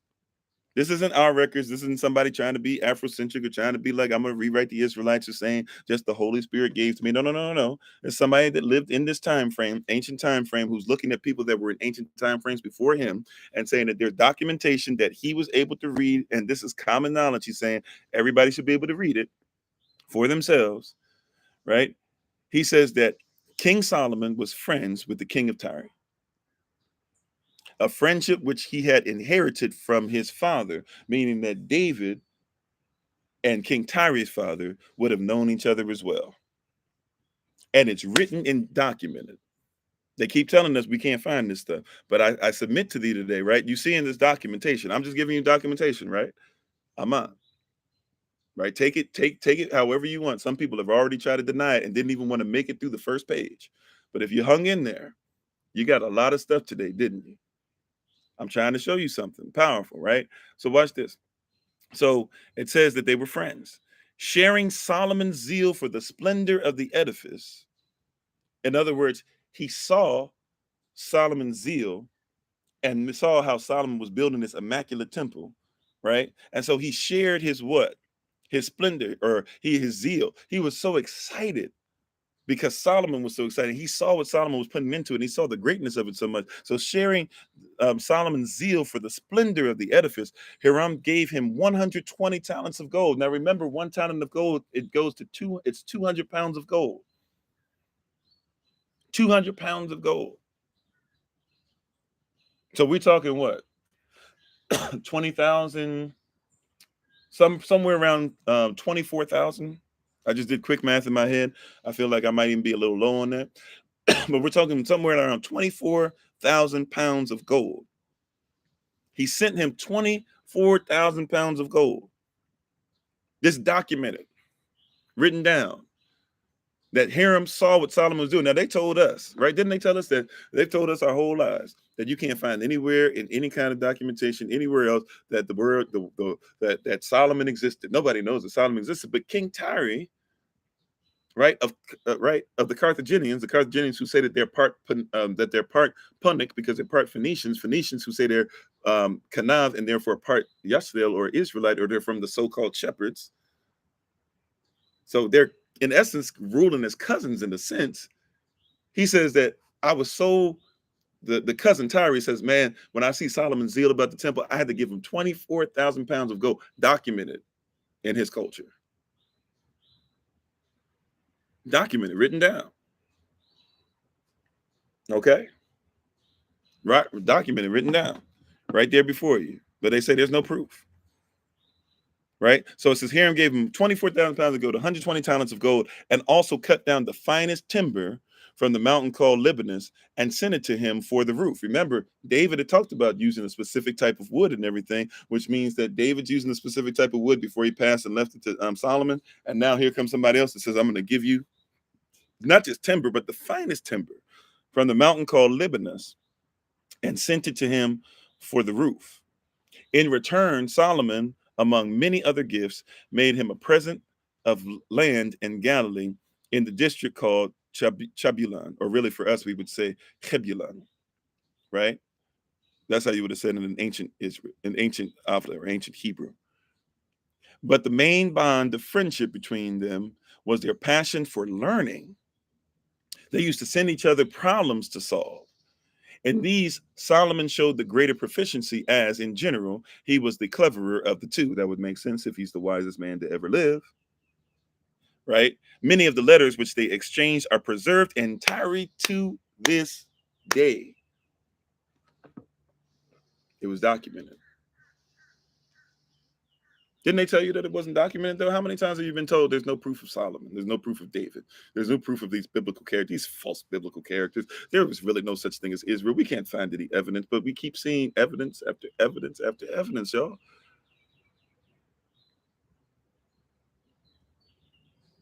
Against Apion. Two parts of it. Read it. Right?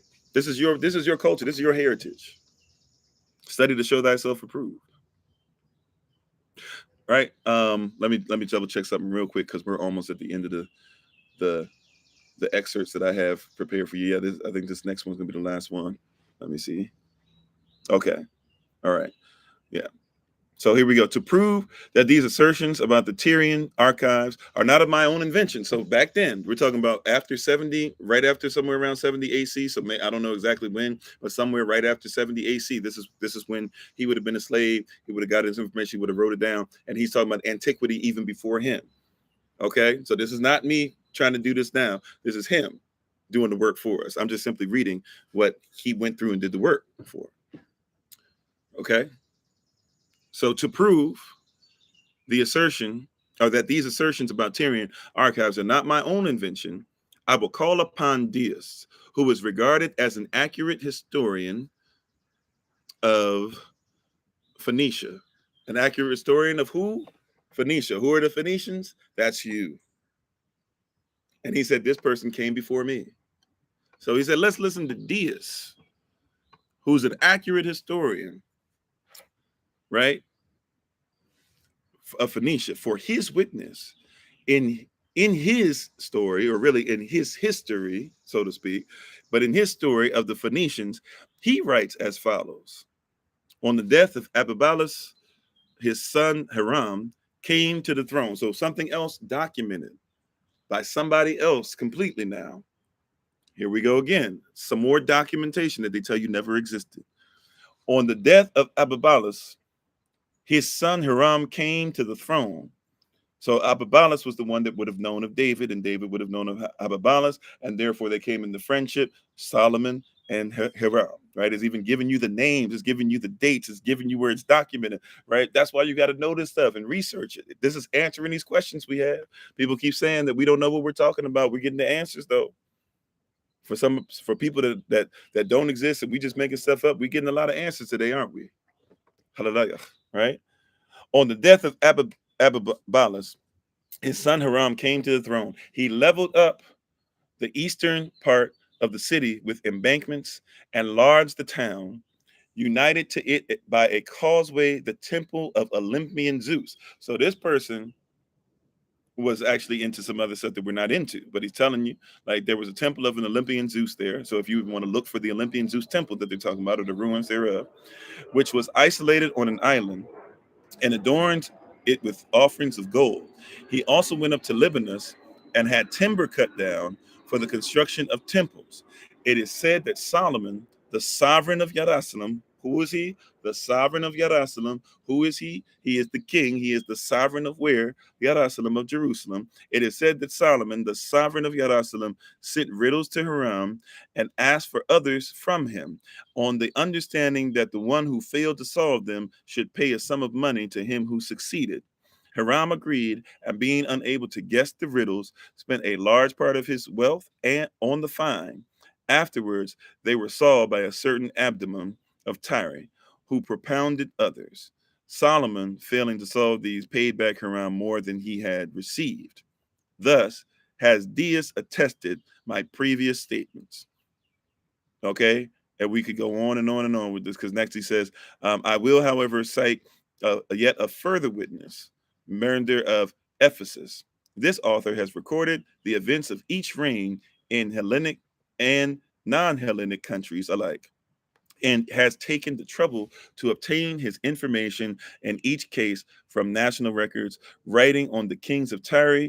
When he comes to Hiram, he expresses himself thus. And I'll just read a little bit of this, right? This is an entirely new person, an entirely new historian writing about the same stuff. You're not going to see this on here. I don't have any more pages set up for you guys already, but hopefully you guys have gotten the point by now, right? That your story is all over the place. Your story is all over the place. They keep telling you, oh no, this stuff isn't real. You can't prove it. Where's the evidence? This and that. Your story is all over the place. Is it not? Right? At this point, it's kind of impossible to say that this stuff was improbable. Okay, but let me read you another historian. He says, on the death of Abibalus, the kingdom passed to his son Hiram, who lived 53 years and reigned 34. He laid the embankment of the broad place, dedicated the golden pillar in the temple of Zeus, went and cut down cedar wood on the mount called Libanus for timber for the roofs of temples, demolished the ancient temples, and built new shrines dedicated to Heracles or Hercules. Heracles is actually his Greek name. So Heracles and Astarte. That of Heracles he erected first in the month of Peritius.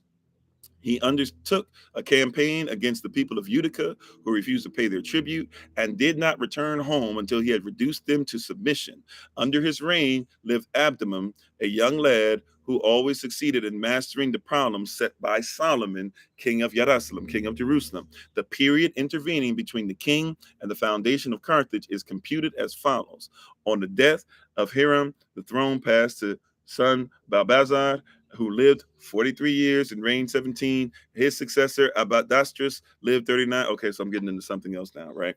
But long story short, we just gave you 3 different historians telling you about King Solomon, telling you about King Solomon's friend, telling you about how King Solomon's friend, even though he didn't believe in what we believed in, still saw the zeal that we had and sent material that him and Solomon went back and forth with riddles. And it wasn't until some other guy was able to finally solve Solomon's riddles that Solomon finally had to go ahead and be put in a position where eventually he'd have to pay the money back. We've seen 3 different historians being used to back up what a 4th historian has said of Kemet, which is used to being back up what a 5th historian said of Israel, who is what?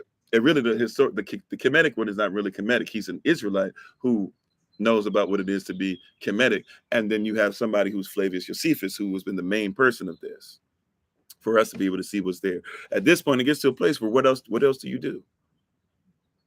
How else do you tell people truth? We showed you Kemetic historians telling you, oh yeah, Israel is real. That's what they're called, the so-called shepherds, the shepherds that are over here. We have Carthaginian historians telling you, yeah, Israel is real, the so-called shepherds. We have all these people who just, all we did was just read what a historian from right behind in the first centuries, right? He becomes a slave 70 AC, and all we did was read what he said. And he said, I didn't get this. He said, I was personal at these battles. And if I wasn't personally at these battles, I talked to people who were prisoners of war and people who deserted. So I talked to people who were Roman, who were Israel, who were enemies. Right? And he said, I gave you the game. I told you everywhere you needed to look, everywhere you needed to go. This is, once again, it's called Against Apion. We only gave you a few excerpts from part 1. There's 2 parts. And you can read it for yourself. He even told you to read his Antiquities. Read Flavius Josephus' Antiquities. We're trying to give you these things in this frequently asked question series because people are always saying, well, where do you find this? And where do you go for this? We just gave you a whole bunch of the game. So when somebody comes to you now and says there is no historical evidence, you say, how so? Look up Flavius Josephus Against Apion, part 1. Read it for yourself. See where there's written documentation of what these things are, who these things are, that they've always been there. Exactly, right. And we just all we did was read historical documentation, and people were, oh well, I just don't like it. I don't like this person. I don't like that. It's not about what you don't like. Like, hear it. There was a time where I would have said, like, oh, okay, Flavius Josephus, yeah, but listen to that or whatever. And look, I told people, I started off by saying, when you research him, you might not like him because, yes, he was an Israelite general who was supposed to be faithful to death. He watched his other brothers take their life before he went ahead and gave himself up and tried to become a slave and worked for Vespasian, who was one of the most demonic, as far as like things he did to people, you could say is one of the most demonic people to ever live. But you know what? He's a historian who got his facts together. Whether you like him or not, you might want to listen to what he has to say because they know he's a turncoat too. That's why I said Vespasian and Titus, they had to keep their eye on him. Because in their culture too, if you say you're going to die before you become a slave, you're going to kill yourself. He didn't do it, so he wasn't to be trusted in their eyes. So I get people who say, yeah, this and that. That's why I say, look up the people and the figures that he talks about. Look up the time frame. Look at these things. After a while, yeah, even if you don't like him, he gave you accuracy. So even if you want to say he's a traitor, it doesn't mean that he didn't tell you the truth. Remember, traitors are people that are not traitors because they are liars. Traitors are people because they go and tell other people truths, right? Like don't dismiss him because he went and he told other people truths. Well, what is proven to be pseudo about him? Because Flavius Josephus, nothing's considered to be pseudo about him. If you listen to people when they talk about Flavius Josephus, if they everything you know about these Roman emperors in the first century, you pretty much know through Flavius Josephus mostly, believe it or not, right? When you hear about him, Flavius Josephus is your guy. When you hear about Kemet at that time, right, or when they would even been doing the Egyptus thing, Egypticos thing, and the Greco thing, or then becoming the Greco-Roman thing, then ultimately becoming the Roman thing, you're hearing it about it from him. But all right, if you're hearing all these things that we know about it, usually are coming from those sources. But then also when he talks about Israel, that's when people say, he ain't really know what he's talking about. But it's like, well, then why are you telling me that's what Caligula did, and that's what Pompey was known for beforehand, and that's what the second Caesar, who we know today as Augustus Caesar. That's what he did, and blah blah. Right? Why tell me about Mark Antony's details with Cleopatra and all these things, and use him to be able to fill in gaps? But you say when it comes to my people, I can't do the same thing. Something's off on that. Why is it bad when it's us, but it's okay when it's them? Either he telling the truth or he not. But that's what Nicolaitan doctrine does. Remember, Nicolaitan doctrine gets to say that's Old Testament. This is New Testament. In other words, I like what that is, so I'll say we can use that, but I don't like what that says, so we can't use that. That's where that started, Nicolaitan doctrine. And we're not about that. Thank you, Sister Beverly. Appreciate you. So we learned a lot today. At this point, you read. You read what it is that it says. Read it for yourself. Read your Bible, it'll bless you. Read historical documentation, it'll bless you. We got Flavius Josephus. We got Olawada Equiano. We got people that were telling you in Italy what we look like. We got people telling. We got Negro land, 1700s. That's a map. Negro land in Guinea. That was something when they changed the western part of Africa and they wrote that out. That existed in the 1700s. That was written out by European people. They told you that on that map that there was the kingdom of Judah and there were the scattered Israelites down there. Like at some point, we gonna believe it or we not. Like at some point, look, I know that some people just saying that this is something that we making up, but these people are saying the same exact thing. This guy gave us not only this. When we look at Flavius Josephus, he literally gave you the game. He told you all the pharaohs in succession. Go look up what Kemet says about it. Their documents match what Flavius Josephus said, and he used that documentation to show you how you can look at the year that we left Kemet and who we left under. He even told you the name of the pharaoh we left from under. He gave you the game. Yeah, we can say Portugal as well, right? We can go into all of them if you want, right? But he gave you the game. He's giving you the names. He's saying, look, study for yourself. And that's what we need to do. I could try and go down this rabbit hole even more and more and more, right? But the goal is for me not to have a class. We could do a whole class maybe on just the history of according to Flavius Josephus. And we even brought up some stuff that might have been mistakes. I admitted some of that. But what I'm saying is you got too much. There's too much there. He's telling you everything. He's showing you where this stuff is. He talked about Gullic people. He's giving you the names of kings. He's telling you when you can look it up. He's telling you the friend of Solomon, and that friend in his country, there's documentation of this friend in Solomon having wages back and forth, not just in one documentation, but he says his document is written down in Tyre, right, which is Carthaginian land, the same people that said that they're Punic or Phoenician, the same people that say that they're Canaanites, the same people that say they're mixed with Israel. He said same people that are saying that they agree with the so-called shepherd story of Kemet. He's putting it all together. Amen, Cynthia. I can see that too. Right. But their goal is, to try and erase you. But you can't erase that. They even when they have to admit we can't talk about Rome, we're romantic. So we got to talk about Rome. We got to use Flavius Josephus, but we got to cut Flavius Josephus off when he starts talking about other stuff. We'll erase that, but we'll bring up everything else. No. Keep it all there. Remember how this starts off. Right. I'm gonna just read the beginning of this one more again. And after that, I really don't have anything else unless you guys have questions, comments, concerns, etc. So against Apion, or on the antiquity of the Israelites. In my history of our antiquities, the most excellent Epaphroditus, Epaphroditus, excuse me, I have, I think, made sufficiently clear to anyone who may pursue or peruse that work, the extreme antiquity of our Hebrew people, the purity of the original stock, and the manner in which it established itself in the country which we occupy today. That history embraces a period of 5,000 years and was written by me in Greek on the basis of our sacred books.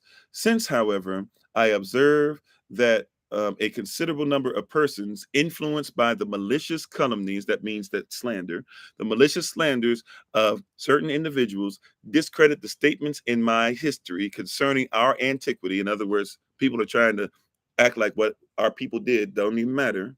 Even back then, what did he say? He said, and adduce as proof, or present as proof, of the comparative modernity of our race, the fact that it has not been thought worthy of mention by the best known Greek historians. I consider it my duty to devote a brief treatise to all these points in order at once to convict our detractors of malignity, right, or malignity, some people might say, and deliberate falsehood, to correct the ignorance of others, and to instruct all who desire to know the truth concerning the antiquity of our people.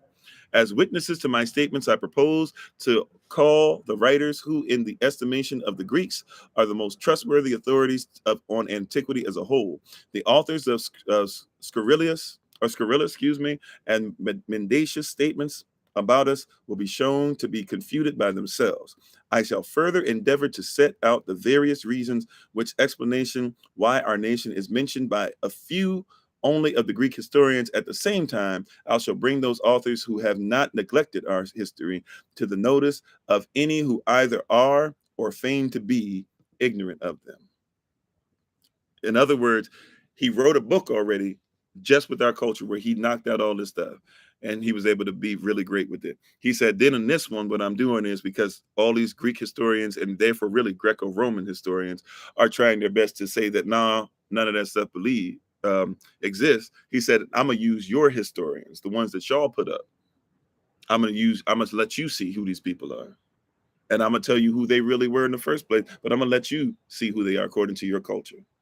That's what this is based on, right? So you got to read it. Some people will argue against it, blah, blah, argue against them. And we ain't even read it, right? Some people don't even know what I'm talking about with the antiquities. Some people have never looked at this, because this is basically like the against Apion 1 and 2 is basically just two things to deal with the people, like how I'll do a live.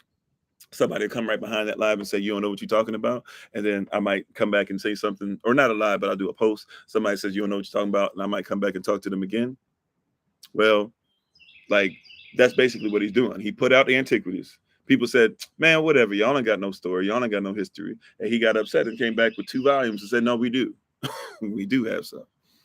I'm sorry, you said despite the best wishes of sincere believers, the erroneous claims of truculent apologists, the testimony of Flavian has been demonstrated continually over the centuries to be forgery. Okay, if that's what you believe. I would also consider the source of the people who said it is forgery.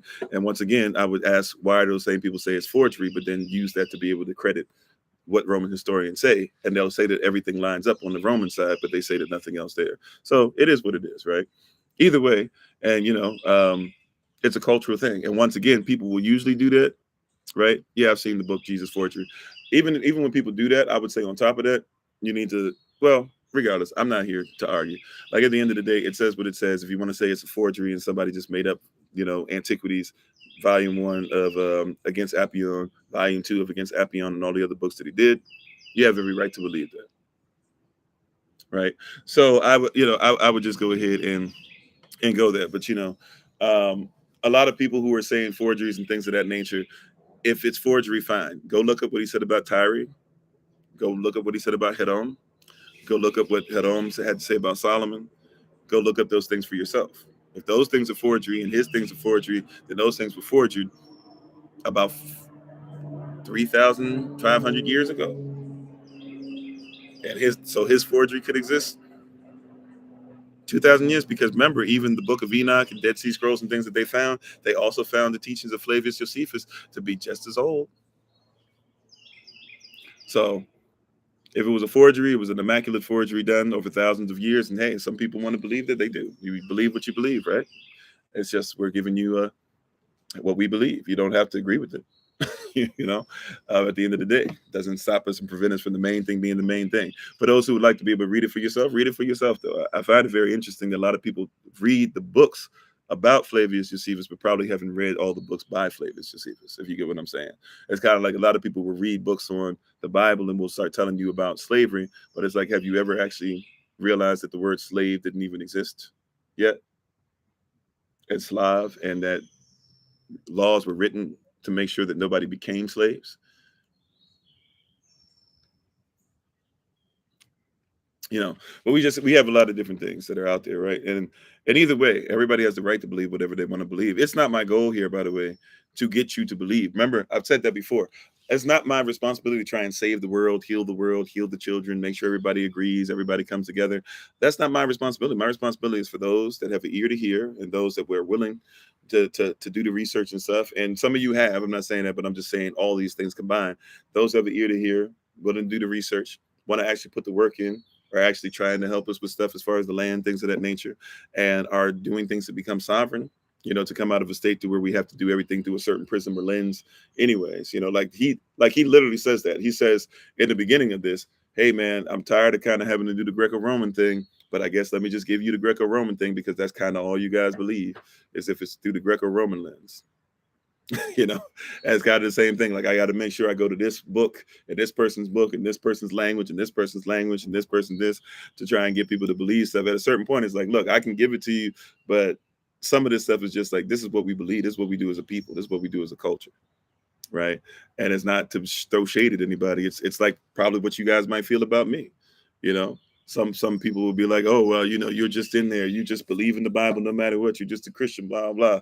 Even though I'm not, but yeah, you're just this. Forgive me 1 second. I got to see about my son real quick, who's trying to come out here for the end of this. But, at the end of the day, I think we've been sufficient. Like, we've given the evidence. And I even know some of the people who are asking the questions now, like, we've been coming up on 3 hours now. So for me to try and go through everything that we did in 3 hours, you can feel free to look at the recording of this and be able to talk about these things and discuss them further and study them.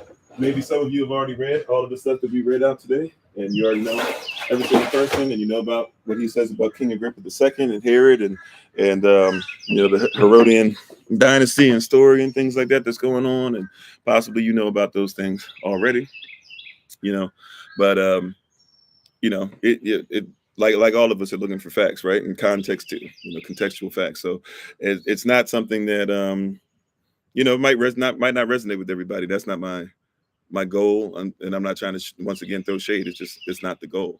The goal is to present some things that probably you've never heard of before. I'm not talking about Flavius Josephus. See, once again, it's like this, right? Be careful with anybody that does ad hominem.